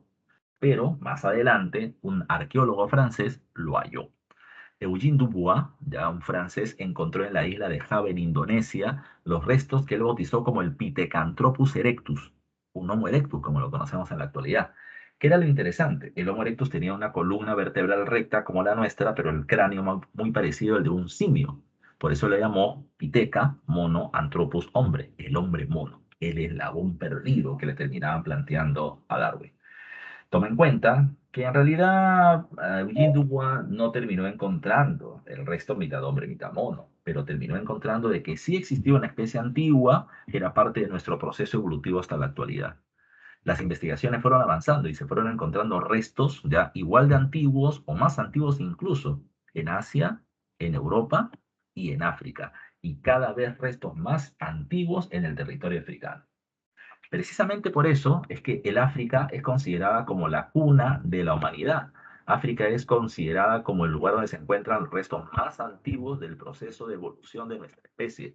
Recuerda que nuestra evolución es un proceso lento y largo, ¿ya? Los investigadores más moderados dicen que nuestra evolución tiene 4,5 millones de años de historia. Los más radicales dicen 4 millones, poquito, dice poquito, 7 millones de años como mínimo para nuestra evolución. Ahora, lo que hay que tomar en cuenta es que para que nuestra evolución se haya desarrollado, tomemos en cuenta lo que dice Darwin. La ley de la selección natural. Solo las especies más aptas sobreviven y se reproducen. ¿Qué significa ser más apto? Mejor adaptado a su medio ambiente, ¿ya? ¿Cuál fue el medio ambiente peculiar que terminó teniendo el África, que permitió el desarrollo de la evolución, ya de la evolución o de la base de la evolución hacia nuestra condición actual? La respuesta termina siendo el desarrollo de la llamada sabana africana, ¿ya? Y la sabana africana se produjo gracias a la falla geológica del Rift. El Valle del Rift, ya el Valle del Rift, se va a terminar ubicando en el este del África entre los actuales países de Etiopía, Kenia y Tanzania. En este lugar, lo que se terminó produciendo es una separación de placas tectónicas. Eso en castellano, ¿qué es eso? Las placas, recuerda que el planeta Tierra no es una piedra, ¿no? Sino que está conformada por una serie de placas o una suerte de masas de tierra que están en constante movimiento, ¿ya? Normalmente las placas chocan y eso termina generando los terremotos o los temblores, pero también termina generando en el paso del tiempo la rugosidad de la tierra formando cerros. O por ejemplo, se terminan formando mesetas, una placa que se elevó, u hoyas, una placa que terminó yéndose para abajo. Pero esta fue muy particular, porque en lugar de chocar las placas ¡pah!, se terminaron separando, ¿ya? Esta separación de placas en el Valle del Rift, como está precisamente en esta imagen, ¿ya? En esta imagen, se caracterizó por algo, porque la zona del Valle del Rift hacia el occidente, ya hacia el occidente, terminó caracterizándose por un territorio lleno de vegetación y de plantas, como siempre había tenido. Y es ahí donde se van a terminar desarrollando los póngidos, los monos con sus evoluciones, gorila, chimpancé, orangután, mandril, etc., en una zona de amplia vegetación y árboles. Pero la zona oriental y suroriental del Valle del Rift se va a comenzar a desertizar. La cantidad de vegetación es reducida, los árboles terminan siendo muy escasos y muy pequeños, y en ese lugar es donde vamos a terminar encontrando a quienes, vamos a terminar encontrando a los homínidos, los que se terminaron adaptando a un espacio de sabana con menor cantidad de vegetación. En ese lugar entre el este y el sur del África, al oriente del Valle del Rift, es donde se va a terminar produciendo nuestro proceso evolutivo, ya nuestro proceso evolutivo. Cuando hablamos de nuestro proceso evolutivo, recuerda, los antiguos primates, ya repito, van a tener que vivir en un espacio terrestre porque no hay mucha vegetación. Pero hay un problema, son chatitos, miden 1 metro de alto. No tienen grandes garras, ni gran velocidad, ni gran fuerza, ya, ni grandes colmillos. Entonces terminaban siendo bastante débiles como para poder enfrentarse a animales depredadores mayores. Además de eso eran cuadrúpedos. 1 metro y encima cuadrúpedo, ya, cuadrúpedo. ¿Sabes lo que tuvo que ir haciendo poco a poco? Comenzar a ponerse de pie, ya, para poder mirar alrededor, para mirar de que los depredadores no vengan a comérselo, como además de eso, ver a dónde hay comida, a dónde hay comida. Ahora, una cuestión es importante. Ponerse de pie cada vez más le fue importante para su evolución. En este lugar el calor es incesante, ¿ya? Quema, es tremendamente grande. Los animales como los leones, debes haber visto alguna vez, espero yo, algún programa como National Geographic o algo por el estilo, los leones están echados ahí en el África, no se mueven, están tirados ahí. Realmente se paran de cuando en cuando, o para tener sexo, o para terminar rápidamente cazando un animal, comer y luego echarse de nuevo. ¿Eso por qué lo hacen? Porque si se mueven ante el intenso calor que hay, gastan mucha energía. Y eso no pueden darse ese lujo. Y esta es la ventaja, ¿ya?, de los homínidos, ¿ya? La ventaja del homínido es que cuando se pone de pie y avanza, ¿ya?, y avanza, esto regula la temperatura del cuerpo y por lo tanto no gasta tanta energía, lo que le permite desplazarse en mayores espacios gastando menos energía. Y eso va a terminar siendo importante para su proceso evolutivo, ¿ya? Entonces, el primer gran paso de nuestra evolución primero terminó siendo el cambio geográfico en el Valle del Rift con la formación de la sabana, pero de manera física y de manera biológica fue comenzar a ponernos en las extremidades inferiores. A eso se le conoce con el nombre de marcha bípeda. La marcha bípeda terminó siendo importante, ¿por qué? Porque, número uno, yo voy a terminar desarrollando, a ver, dice, profe, hay mucho que procesar. Por eso le dije, este es un ciclo súper acelerado y yo mando un montón de información. A ustedes se les graba las clases. Las clases, si es que no conocen los temas, si recién van empezando, tienes que verla 1, 2, 3 veces. Ya tienes que buscar mucha información a lo que yo estoy diciendo, pero tienes que estar atento al 100%, nada que el celular al costado. Tienes que estar atento a mi clase y a todas las clases. ¿Ya? Regresemos. Repito, la marcha bípeda terminó generando 3 grandes cambios, ¿ya? Uno, la posición erguida de la columna vertebral. ¿Por qué fue importante esto? ¿Ya? Mira tú, mira este monito que está acá. Su columna vertebral termina entrando a la parte posterior del cráneo, acá, ya acá. Pero si tú te das cuenta, la posición del cuerpo del humano hace que la columna vertebral entre en la parte inferior del cráneo. ¿Por qué es importante el paso? Porque si la columna entra acá atrás, ¿ya?, el cráneo no va a poder crecer. Está atrofiado porque la columna no le va a permitir su desarrollo. Pero si la columna entra abajo, el cráneo puede seguir expandiéndose. ¿Y por qué es importante? Porque uno de los grandes cambios de nuestra especie en nuestra evolución es que nos hemos ido haciendo más cabezones. Ha ido aumentando nuestra capacidad craneal. Como tenemos un espacio en el cráneo, ¿ya? Un hueco más grande en el cráneo es para poder albergar un cerebro más grande y más complejo. Y eso es gracias a la posición de la columna que se fue obteniendo producto de la posición bípeda y el andar erguido. Segundo gran cambio, se dejan las manos libres. Esto genera el desarrollo del dedo pulgar oponible, pero además de eso, de la articulación de la muñeca para poder utilizar piedras, troncos, huesos, para poder golpear, para poder tallar, para poder tirar piedra con efecto, lo que permite una mejor cacería. Todo eso es importante. Otra cuestión que es importante, el hombre comienza a comer carne y la carne tiene, además de aminoácidos, un montón de proteínas, ¿ya? A ver, te pregunto yo, ya te pregunto yo, te hago una pregunta, ya para saber de tu alimentación. A mí me pasa, a ver si a ti también te pasa. Cuando yo como, ya, cuando yo como, cuando yo almuerzo, cuando yo ceno, después de comer, al ratito dicen, estoy comenzando a dormirme, a sentirme cansado, a cabecear, ¿ya? ¿A alguno de ustedes le pasa? ¿Ya? A ver, díganme ustedes. ¿Alguno de ustedes después de comer algo sienten un poco de sueño y comienzan a cabecear? ¿Qué dicen Sí, ustedes? A ver, pasa cuando no hay ensalada. cuando no hay ensalada, esa es una situación. Ahí dice también, Harit sí le da un poco de sueño. ¿Pero por qué nos da sueño? ¿Ya? ¿Por qué nos da sueño? Tiene una explicación, ya tiene una explicación. Lo que pasa es que cuando nosotros terminamos metiendo alimentos al sistema digestivo, el sistema digestivo funciona, ya funciona con una fuente de energía, el oxígeno. Entonces, si tú comes mucho, sobre todo, si no comes ensalada que termina bajando un poco la cantidad de alimento que le vas a meter, lo que va a pasar es que el sistema digestivo va a jalar oxígeno de todas partes del cuerpo y por lo tanto jalará oxígeno del cerebro y tú te vas a desmayar porque está botando el oxígeno del cerebro hacia el sistema digestivo. Así de simple. Ahora, mira tú, una pregunta. ¿Quién crees que dormía más? ¿El Homo habilis? ¿Ya? O sea, los australopithecus, vamos a poner los Homo habilis o nosotros que somos Homo sapiens. ¿Quién crees que dormía más? ¿Ya? ¿Quién crees que dormía más? ¿El Homo habilis o el Homo sapiens? El Homo habilis por el tamaño de su cerebro. Por el tamaño de su cerebro, por su cerebro más chiquito. No es por eso, pero va por ahí. Ya, la respuesta sí es el Homo habilis, no nosotros, ¿ah? Está bien el Homo habilis, pero es por una razón. Tú que vas a medicina, recuerda que nosotros tenemos un intestino delgado que mide 7 metros en promedio y un intestino grueso que mide más o menos 3 metros 20, 3 metros 40 en promedio, ¿ya? El Homo habilis ya terminaba teniendo un intestino delgado de 14 metros y un intestino grueso de 7 metros. Además de tener un ciego y tiene su nombre, el apéndice, mucho más grande que el nuestro. Profesor, ¿y eso qué significa? ¿Por qué terminaban teniendo un sistema digestivo más grande que el de nosotros? Simple, porque ellos comían carne cruda, ¿ya? Ellos tenían carne cruda. Entonces, exactamente, como ellos comían carne cruda, ¿ya? Como ellos comían carne cruda, ¿qué tenían que hacer?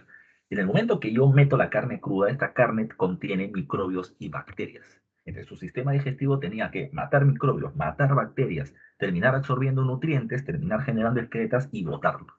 Entonces, como tenía que procesar tanto y me requería tanto oxígeno, por eso es que dormía un montón.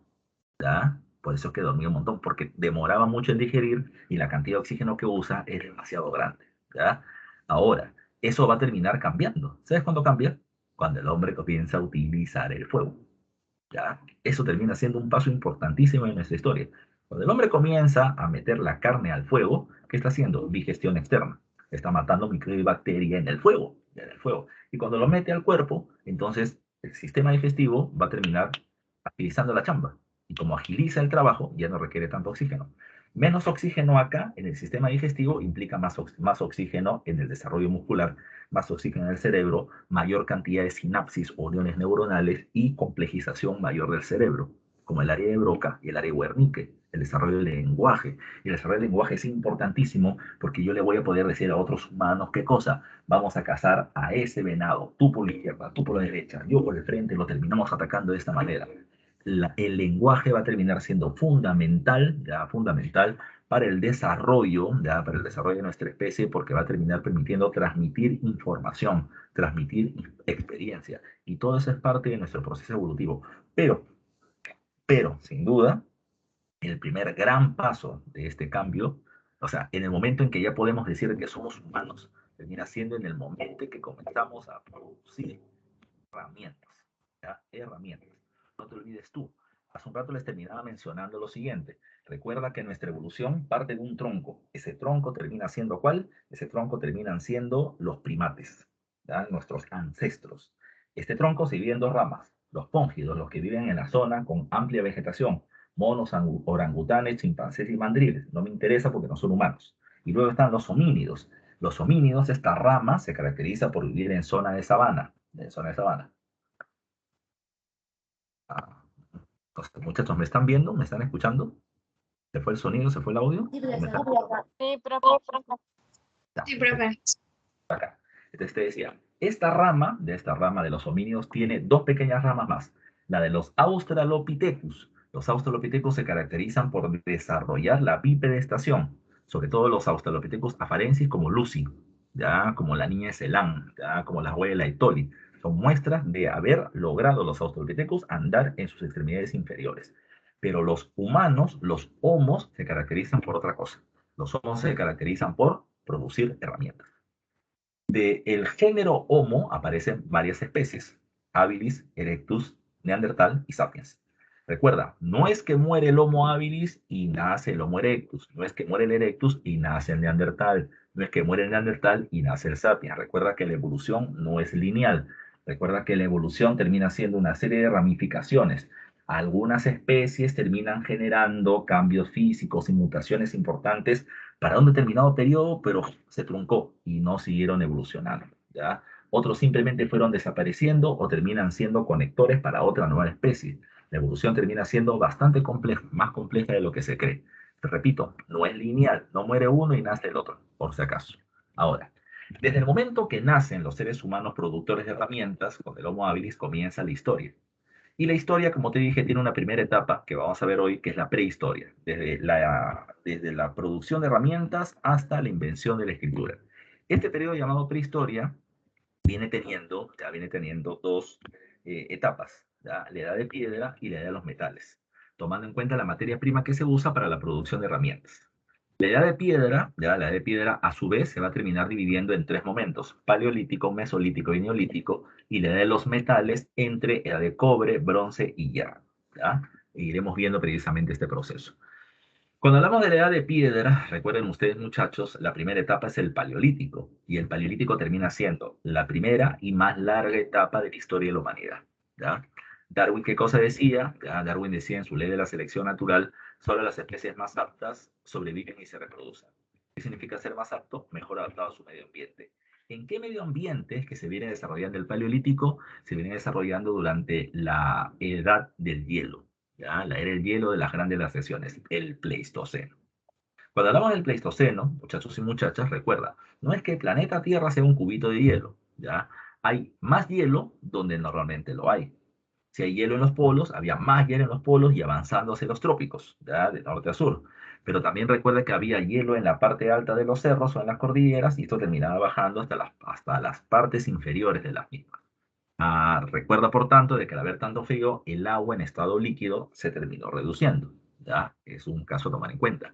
A pesar de todo eso, recuerden que existía megaflora, mucha vegetación en algunos lugares, y megafauna, mucha cantidad de animales y además animales de gran tamaño, ¿ya?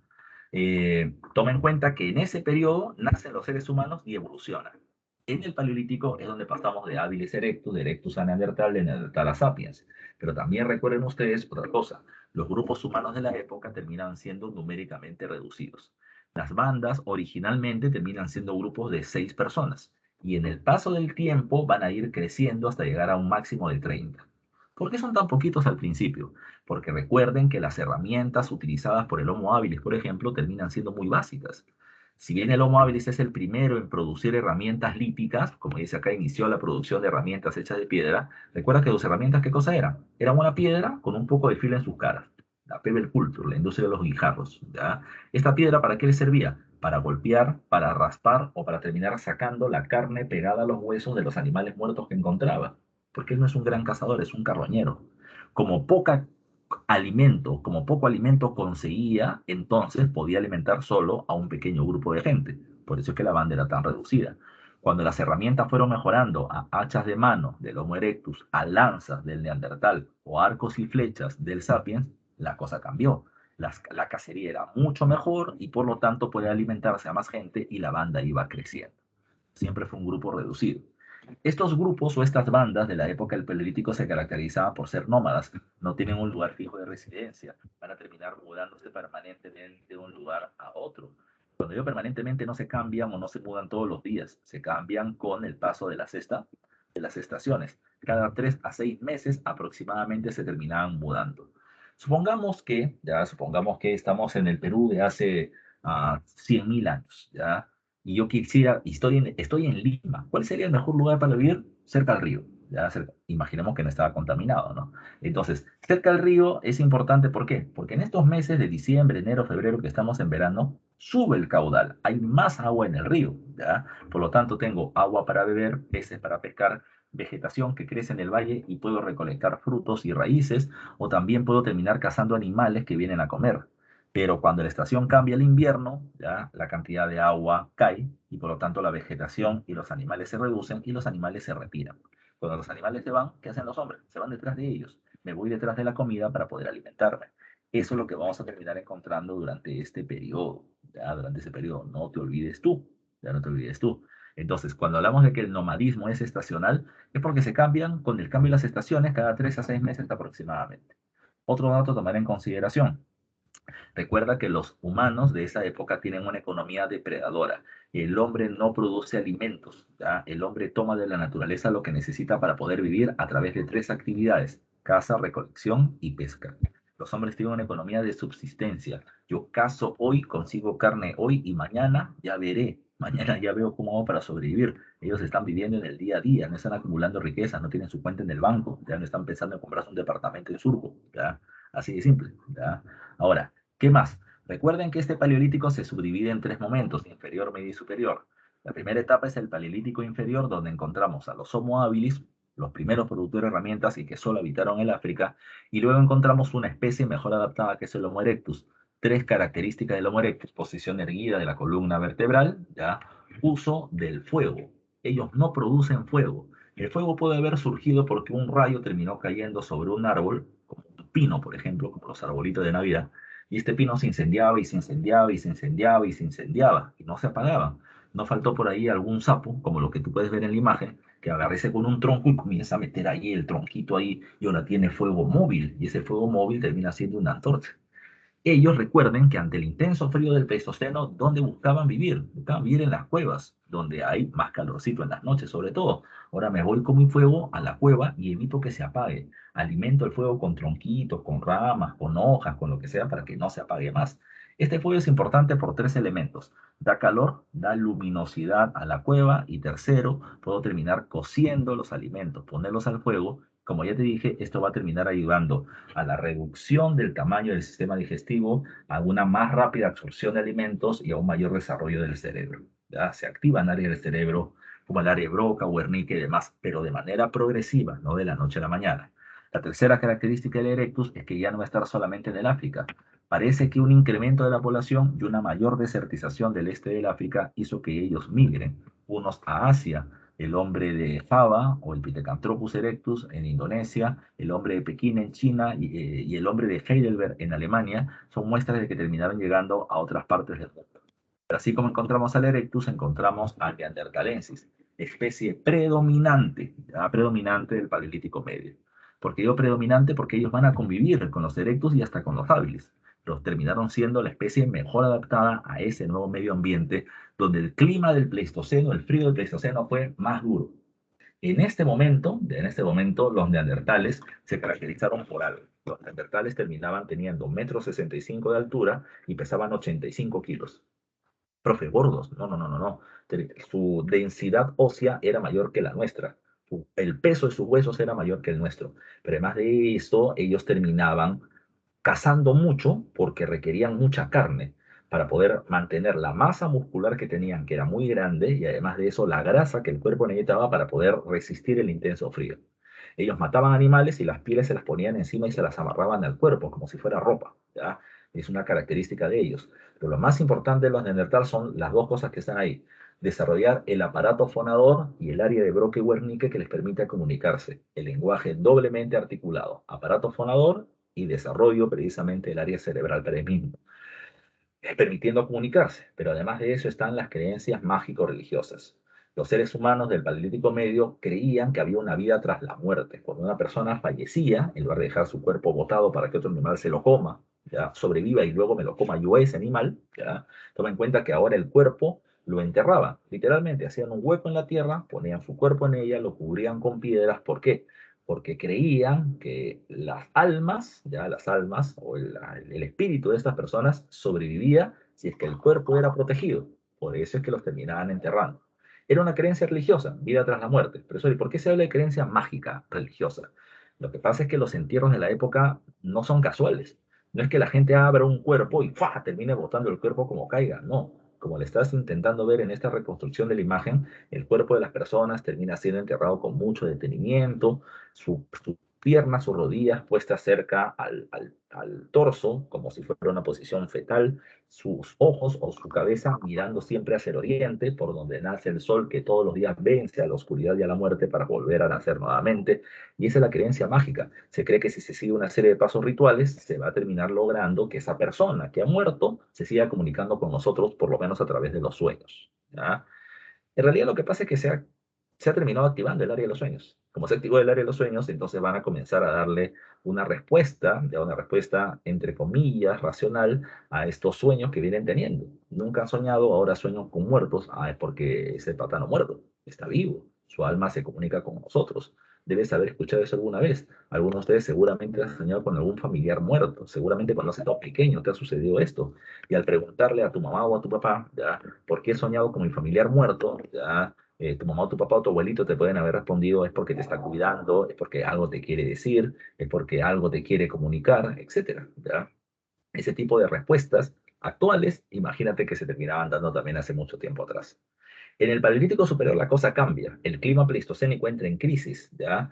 Ya no hay tanto frío, pero la vegetación en los animales comienzan a disminuir.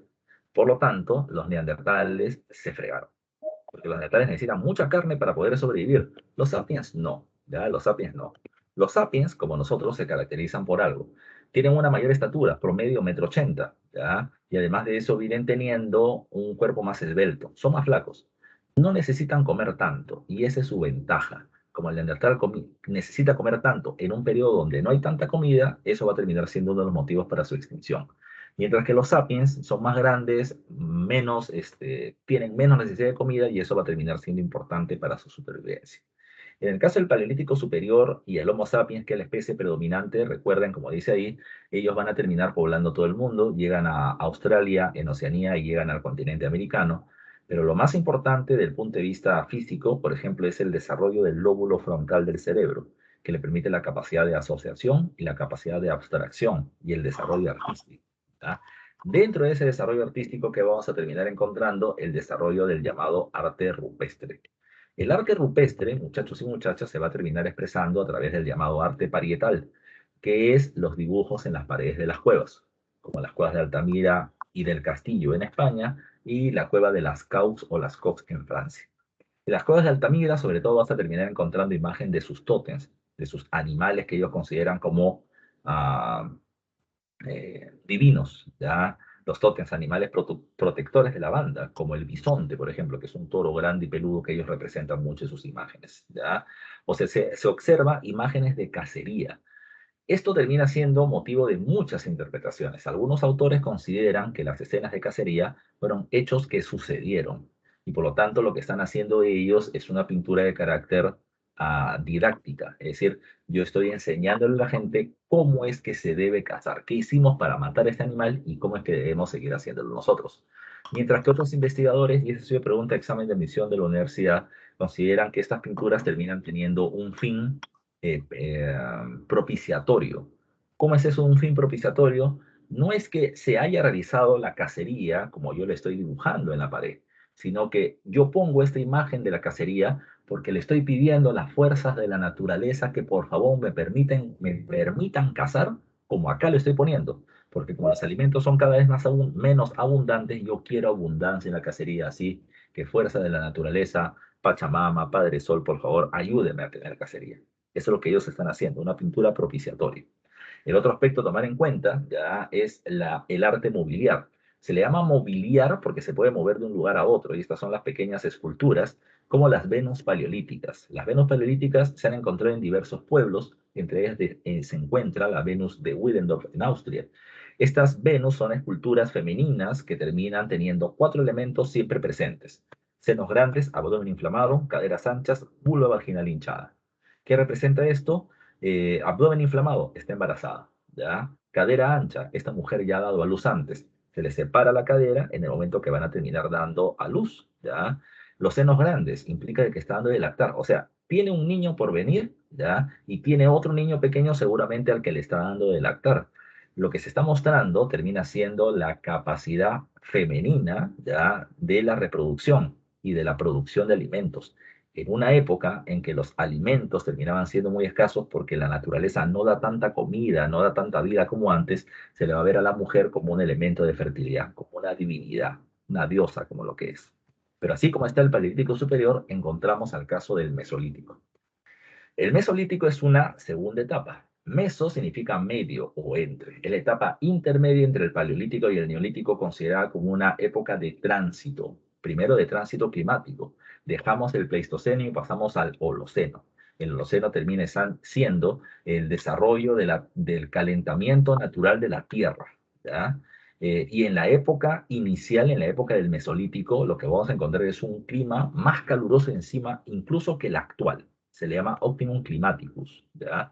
¿Qué pasó? En ese periodo, ya en ese periodo, van a haber cosas positivas y negativas. Lo positivo, ¿ya? Producto del intenso calor, se van a derretir los nevados y por lo tanto va a haber más agua en los ríos. Va a haber una mayor cantidad de sol y se van a terminar evaporando las aguas del mar, habiendo más lluvias. Esa es la parte positiva.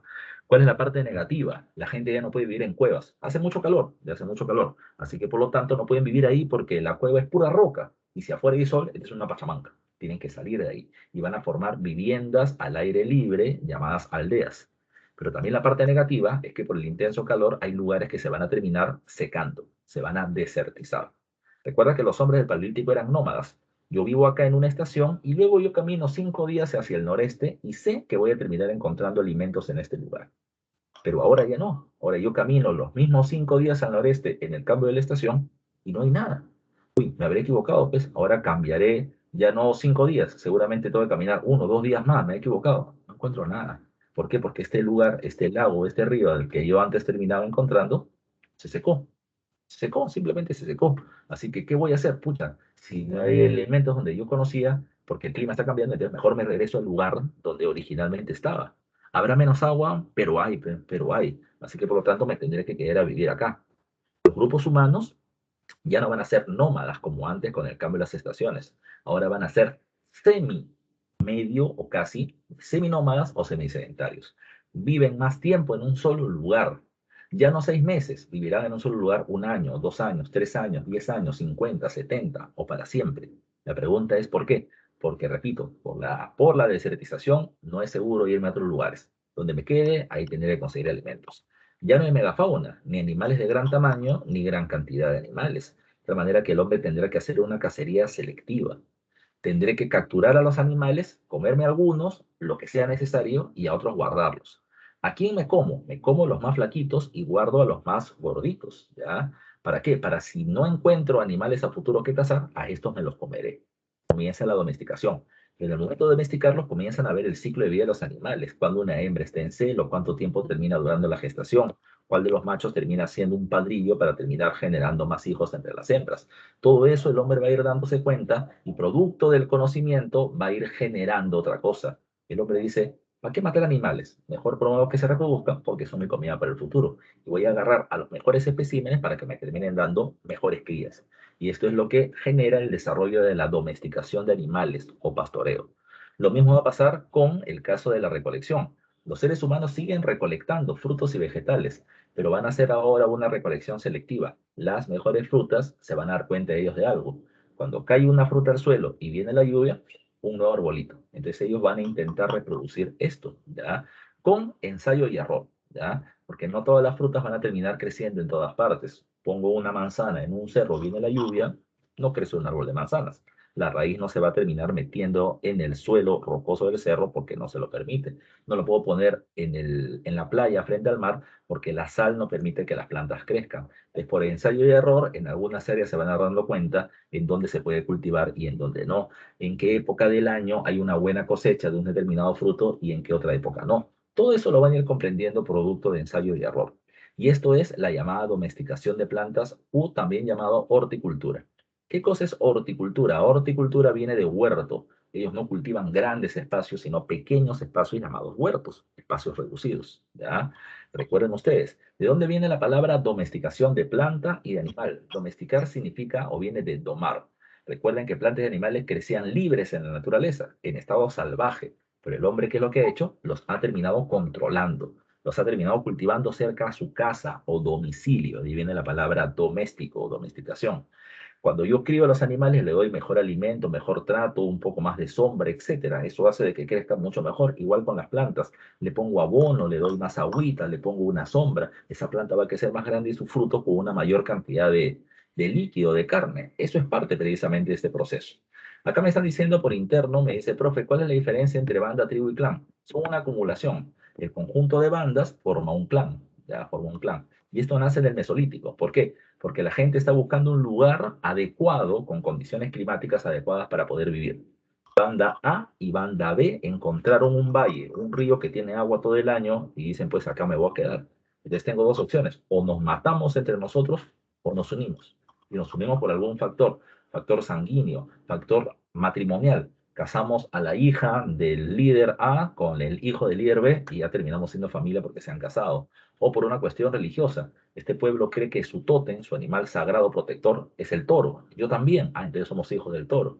Profesor, aguanta. Y si él cree que su papá es la serpiente y el mío el cóndor, igual fusionamos a los animales como las telas que vas a encontrar en Huaca Prieta. Un conjunto de bandas forma un clan y es propio del Mesolítico. Ahora, también se desarrolla en este periodo, como dice al final, la industria microlítica. Con pequeñas piedras se van a terminar haciendo anzuelos o objetos para, por ejemplo, terminar cazando animales a través de trampas. Así como está el anzuelo para la pesca, se desarrolla también canoas e embarcaciones para el desarrollo de la navegación, que es propio de la época. Finalmente viene la época de la madurez de los seres humanos, el neolítico, la revolución neolítica, ¿ya? La revolución neolítica. La revolución neolítica se caracteriza por el desarrollo del sedentarismo, ya, es decir, vivir permanentemente en un territorio y el desarrollo de una economía de carácter productiva a través de la agricultura y la ganadería. La agricultura termina siendo el cultivo de grandes espacios para la producción de alimentos. Pasamos de la horticultura, de la experimentación de la horticultura y los conocimientos que me ha generado para poder cultivar grandes espacios en el periodo neolítico. A eso se llama agricultura. Pasamos de domesticar algunos animales, 1, 2, 5, 10, 20, a terminar criando 50, 100, 200 animales, a lo cual se le llama ganadería. Todos los conocimientos o los experimentos propios del Mesolítico ayudaron precisamente al desarrollo de la consolidación de la economía productiva del Neolítico. También en el Neolítico, recuerden, hay espacios donde se producen alimentos, a eso se le llama zona rural, pero hay espacios donde la gente se va a vivir y donde se va a comenzar a organizar el gobierno. A eso se le conoce con el nombre de zonas urbanas o centros urbanos. Precisamente en el Neolítico nacen los primeros centros urbanos, como Çatalhöyük, que aparece, por ejemplo, acá en esta imagen de la parte superior derecha. Es un centro urbano en Turquía, o Eridú en Mesopotamia, o Jericó en la zona de Siria-Palestina. Por ejemplo, este espacio es importantísimo como zona de administración y viviendas de la población, mientras que la zona rural es donde se producen los alimentos. En esta época, el Neolítico, además, se produce la arquitectura megalítica, utilizando grandes bloques de piedra. Acá encontramos piedras clavadas en el suelo llamadas con el nombre de, se me va el nombrecito, palafitos podría ser, sí, un conjunto, una línea precisamente de piedras clavadas en el suelo se le llama palafitos. Por otro lado, terminamos teniendo los dolmens, que terminan siendo dos piedras verticales y una piedra horizontal, que por lo general terminaba sirviendo como entrada a una cueva donde se terminaba teniendo restos de entierros funerarios o en la parte superior se terminaban quemando cuerpos, o sea, terminabas teniendo esto una función ritual, religiosa, funeraria, y los cromlech, que terminan siendo varias piedras en forma vertical, pero puestas en forma circular, con piedras en la parte superior, como el cromlech de Stonehenge en Inglaterra, que al parecer terminaban sirviendo como centros, ya como centros religiosos de culto a la vida y a la muerte, así lo dicen algunos autores. Por otro lado, recuerden ustedes que la revolución neolítica no se produce en todas partes en el mundo. El primer lugar donde se observa la revolución neolítica termina siendo el cercano oriente o media luna fértil, ubicado entre los ríos Nilo, Jordán, Éufrates y Tigris, entre Egipto y Mesopotamia, lugares donde se crió la oveja y la cabra, o se terminó cultivando, por ejemplo, productos como el trigo y la cebada y la. Por otro lado, terminamos teniendo el lejano oriente, China-India, donde se termina criando vacas y cerdos y se cultiva arroz y centeno. En el caso de otro foco originario de la revolución neolítica, tenemos a los Andes centrales, Perú y Bolivia, donde se termina criando llamas, alpacas y cuyes y donde se cultiva productos como la calabaza, el frijol y el ají. Y Mesoamérica, México fundamentalmente, donde se cría pavos y se cultiva el algodón. Disculpa, el maíz. Entonces, ellos terminan siendo los centros originarios de la revolución neolítica. Ahora, profe, me dice, profe, las tribus van a comenzar a surgir durante este periodo. ¿Qué es una tribu? Es un conjunto de clanes en espacios cada vez más grandes porque recuerda, la producción de alimentos está creciendo y es una cuestión importante del neolítico. ¿Qué pasó? Alguien tiene el micro prendido, vamos a ver quién es.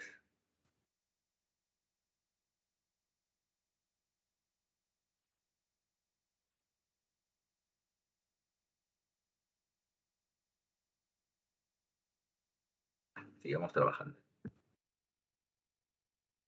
A ver. Sigamos, ya después de ese sonido infernal.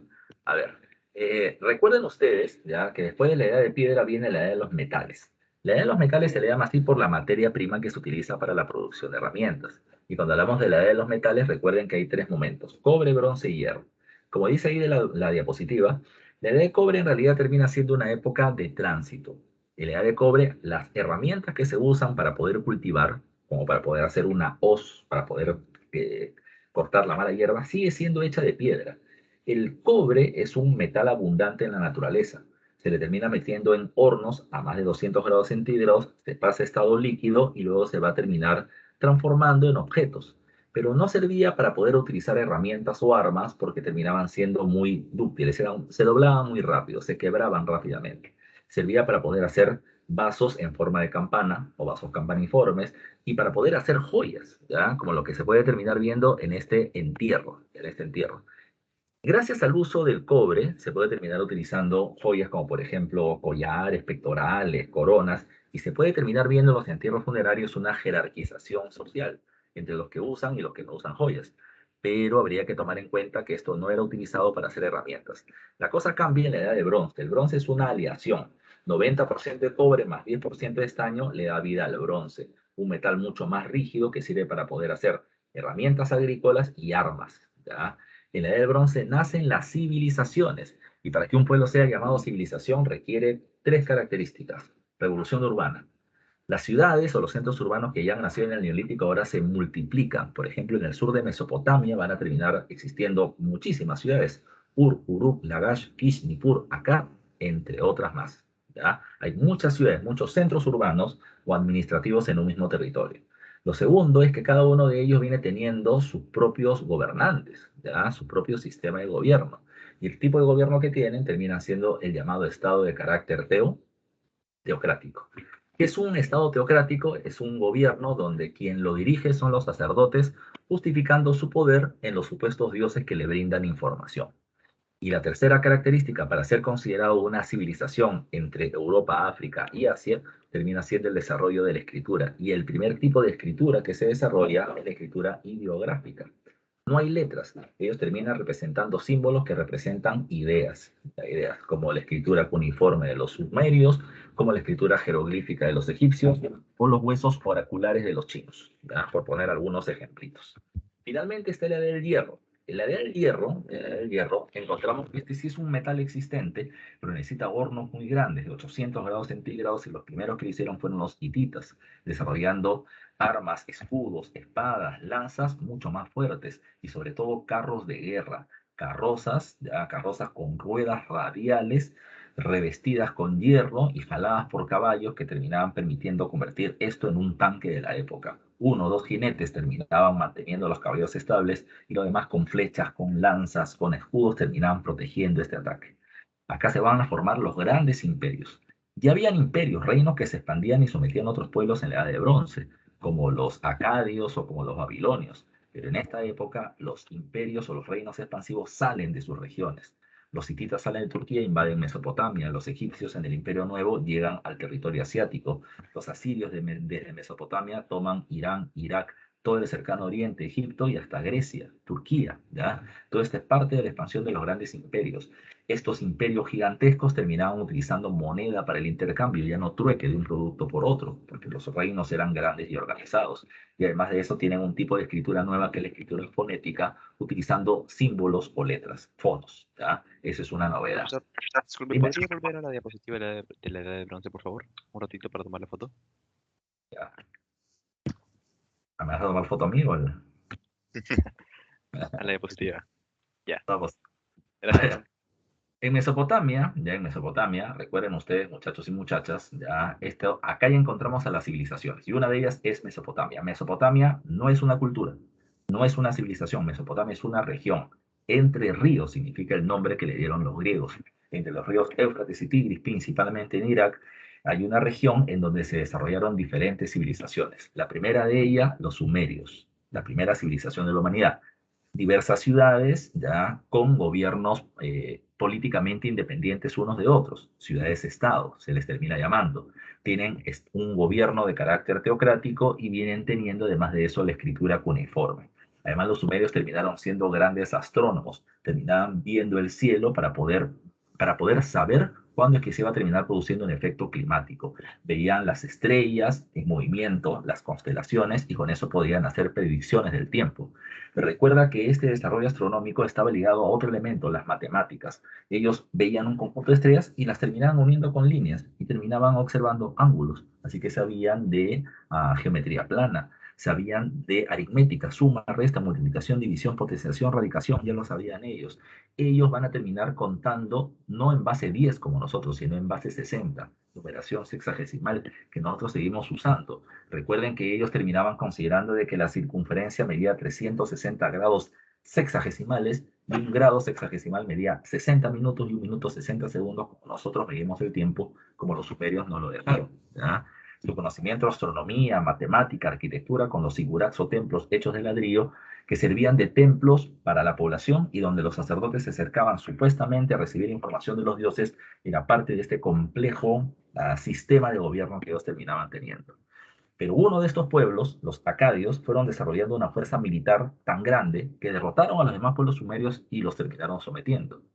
Aunque su dominio duró muy poco tiempo, porque un pueblo externo llamado los Gutis los invadieron. Pero los Gutis tampoco duraron mucho tiempo porque luego llegaron los moabitas, los caldeos, los amorritas y diversos pueblos más invadiendo permanentemente la región de Mesopotamia.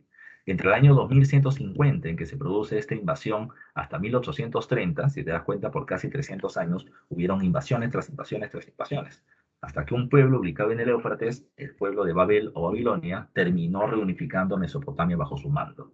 Su líder, Hammurabi. Hammurabi va a destacar precisamente por haber reunificado Mesopotamia bajo su mando, bajo el mando de Babilonia, pero además por dos cosas, porque convierte al dios de Babilonia en el dios más importante de toda Mesopotamia, el dios Marduk, ¿ya? Y a sus sacerdotes en ojos de Hammurabi para poder ver el gobierno de las diferentes provincias que acaba de someter, pero sobre todo por el desarrollo de un conjunto de leyes, ¿ya? Llamado con el nombre de el Código de Hammurabi. El código es un conjunto de leyes. No es la primera vez que se hace una ley escrita. Ya habían existido dos códigos previamente, como el de Ur-Nammu.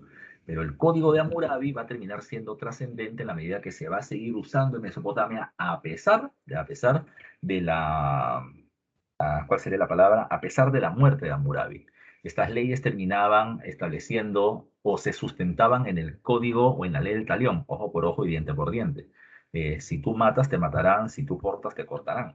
Pero también terminaban sustentándose en otra cosa, en la defensa de la propiedad privada, de los amos propietarios y además de eso en la defensa de los intereses del Estado. Lamentablemente para Babilonia, una nueva invasión. Los hititas, los poderosos hombres con armas de hierro, los sometieron. Y luego de la caída de los hititas a manos de los pueblos del mar griegos, los casitas y los mitanes los invadirán. Lo bueno es que estos invasores terminaron trayendo hierro y caballos, y los asirios lo van a terminar utilizando para su desarrollo. Los asirios, como lo estás viendo acá, eran un pueblo guerrero. Los asirios consideraron de que la historia de Mesopotamia siempre culmina de la misma manera, invasiones. Si no quiero que me invadan, es mejor que yo ataque a los demás. Así que a los varones jóvenes los convirtieron en guerreros y en base a eso comenzaron a expandirse fuera de Mesopotamia para evitar ser invadidos. Eran un pueblo guerrero, expansivo y bastante violento cuando atacaban a otras poblaciones, por eso el nombre de cruel. Se expandieron mucho, hacia Irán por el oriente, todo el cercano oriente, llegaron hasta Egipto. Asurbanipal es el emperador con el que se logra la máxima expansión llegando al valle medio del río Nilo en Egipto, ¿ya? Pero la historia de los asirios, si bien evitó la invasión, no va a terminar evitando su caída. Finalmente, ellos van a terminar cayendo producto de una rebelión. Babilonia, en Mesopotamia y los medos en Irán van a rebelarse contra ellos, logrando recuperar su libertad y terminar sometiendo o acabando con el dominio asirio. Neo-Babilonia, o el segundo imperio babilónico, resulta precisamente el vencedor en la región de Mesopotamia y con él a la cabeza, o bajo el liderazgo de Nabucodonosor, los babilonios van a terminar haciendo, o van a lograr un periodo nuevamente de esplendor. Los hebreos terminaron siendo tomados prisioneros y esclavizados, se va a terminar construyendo el gran templo Sigurá de Marduk, se va a construir la puerta de Ishtar, tremenda precisamente, hecha de lápiz lazuli y otras piedras preciosas para mostrar el poder de esta región. Pero además de eso se van a construir los jardines colgantes de Babilonia. A pesar del esplendor en épocas posteriores a Nabucodonosor, el imperio babilónico no va a durar mucho porque se produce la expansión de otro gran imperio que fue devorando a todo lo demás, que fue el imperio persa con Ciro el Grande. ¿Ya? Estoy poniendo acá unos datos culturales más ya de los mesopotámicos, ahí pueden tenerlos ustedes, tomen una captura, porque lo que vamos a ver es ahora Egipto. Cuando hablamos de Egipto, dime. ¿Podría retroceder a la diapositiva anterior?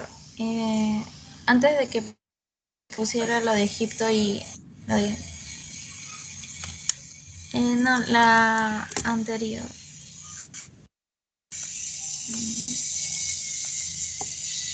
Anterior a esa, por favor.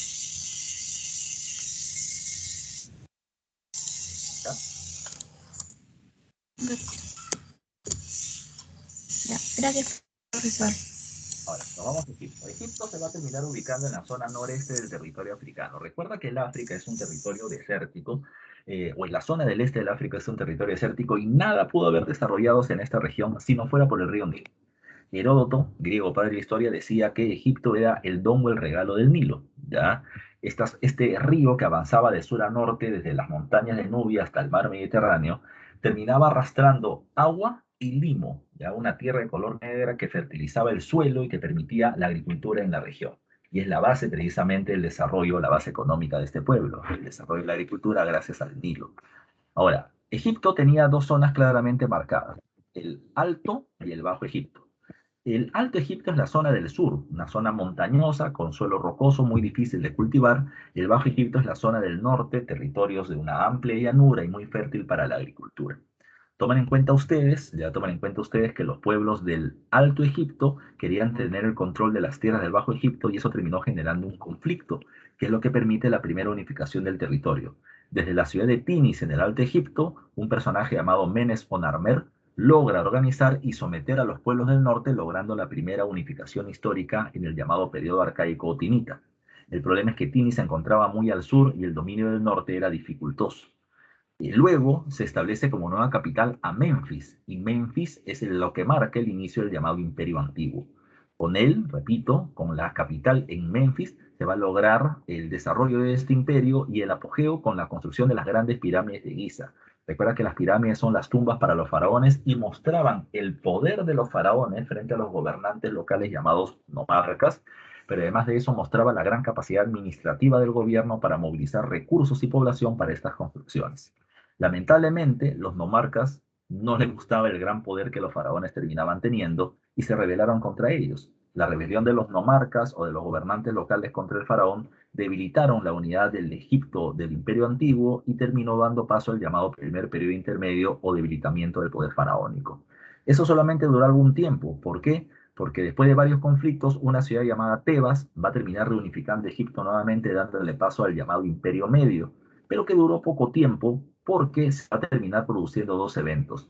La falta de apoyo de los gobernantes provinciales que se sintieron, digamos así, sometidos y controlados por el faraón desde la ciudad de Tebas, y la rebelión de un pueblo ya, que había invadido la región llamado con el nombre de los Ixos, que le puso fin al Imperio Medio y terminó generando el llamado Segundo Periodo Intermedio. Estos Ixos invasores, introductores de la tecnología del hierro, terminan siendo luego desplazados por parte de los propios egipcios. Ellos consideraron de que los Ixos que habían terminado trayendo el hierro habían perjudicado la producción agrícola, y por eso es que muchos pueblos, y sobre todo Tebas, se levantó contra ellos, generando el Imperio Nuevo Neotebano. Amosis fue el faraón que los terminó sometiendo y los expulsó a los Ixos. Tutmosis III, tiempo después, el faraón que logra la máxima expansión de Egipto al llegar al cercano oriente en el Asia, hacia la zona de Siria y Palestina. El cuarto Akenatón terminó eliminando el culto a más de 3.000 dioses y estableciendo el culto monoteísta al dios Atón. Una reforma que no fue del agrado de los sacerdotes ni de mucha población y que por lo tanto no fue bien aceptada y fue rechazada. Su sucesor llamado Tutankhamón terminó restableciendo el politeísmo y el faraón Ramsés II termina estableciendo el apogeo cultural de este pueblo. Con Ramsés II lo más destacado fue la guerra contra los hititas y un tratado de paz llamado la Paz de Kadesh, donde decidieron ya no pelearse entre ellos y defenderse de los pueblos del mar de procedencia griega. Los pueblos del mar atacaron a los hititas y los egipcios no hicieron nada. Y cuando los pueblos del mar intentaron invadir a Egipto, recuerden ustedes que ellos lograron contenerlos por casi 70 años. Pero mientras que frenaban a los pueblos del mar que venían del norte del Mediterráneo, desde el oriente llegaron los asirios y los sometieron. Después de los asirios, los babilónicos, después los persas, después el imperio macedónico con Alejandro Magno, y luego finalmente los romanos dándole punto final al desarrollo de Egipto. Posterior a esto, ya posteriormente puedes tomar una captura de este proceso, ya de los datos culturales. Posterior a ello tenemos dos pueblos de que hablar, de China y de India. De India, un dato que termina siendo fundamental, ¿ya? India tiene varios periodos históricos, pero el que más tenemos que tomar en cuenta son estos, ¿ya? El védico y el brahmánico.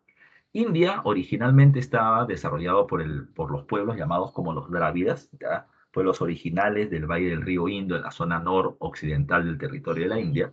Pero tomen en cuenta que este pueblo terminó siendo sometido por la invasión de pueblos indoeuropeos, arios, con tecnología del hierro, que era el pueblo que dio vida a esta etapa llamada con el nombre del periodo védico.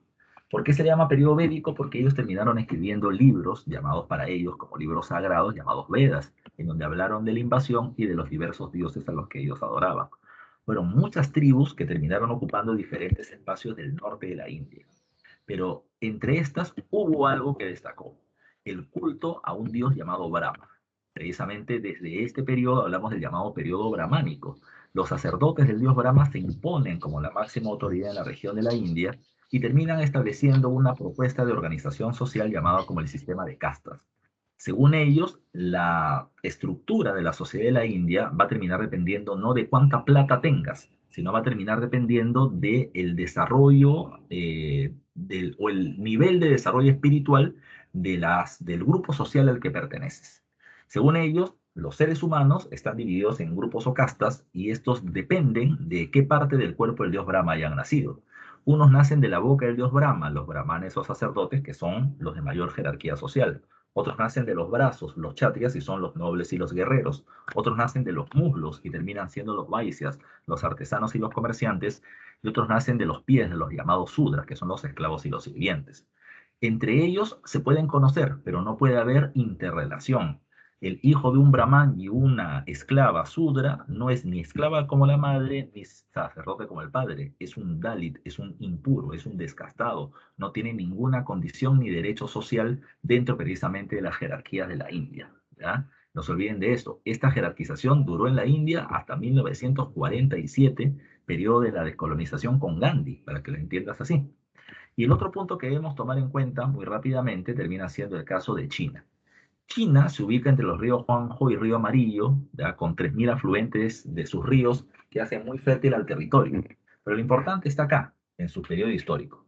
China tiene 5 momentos de desarrollo histórico. La dinastía Xia o legendaria, de la cual no se conoce mucho porque no hay documentación de la época. La dinastía Shang, que es su edad de bronce, donde ya hay bronce y donde hay escritura en los huesos oraculares. No se conoce mucho esa historia porque los huesos servían para poder hacer adivinaciones, pero ya se va conociendo algo de este periodo. Pero sobre todo en la dinastía Shu es donde encontramos la carne de esta historia. China, si bien hablamos de una dinastía, no tiene un reino unificado, tiene 7 señoríos feudales que se están peleando constantemente por el dominio de la China. Y ese periodo de guerra se le llama como el periodo de los reinos combatientes, ¿ya? En este periodo de guerras aparecen las 100 escuelas filosóficas, un montón de intelectuales que proponen, ¿ya?, ideas de cambio para China. Confucio plantea un gobierno unificado, centralizado en la imagen de un emperador, mientras que Lao Tse termina planteando un gobierno fracturado como si fuera un sistema feudal. Confucio y Lao Tse tienen una idea moral de la sociedad. Para Confucio, los seres humanos terminan siendo ah, ah, inteligentes por naturaleza y necesitan de una educación guiada por parte del Estado para su desarrollo. Para Confucio, fundamental termina siendo el conocimiento de la naturaleza a través de la observación y la introspección, el conocerse a sí mismo para poder generar un mayor desarrollo de la sociedad. Para Lao Tse lo mismo, pero bajo una idea del yin y el yang, el equilibrio, ¿ya? Los seres humanos son buenos y malos y tiene que buscarse el equilibrio para el desarrollo. Estas ideas o estas constantes peleas generó que una familia, los Qin, establezcan la unidad del territorio con Shi Huangti a la cabeza, quien unificó China, estableció el mandarín como idioma, un solo sistema de escritura, un solo sistema comercial, un solo sistema monetario, pero fue muy agresivo en su expansión, y por eso es que a su muerte la dinastía Qin terminó siendo atacada por otras familias, imponiéndose la familia Han.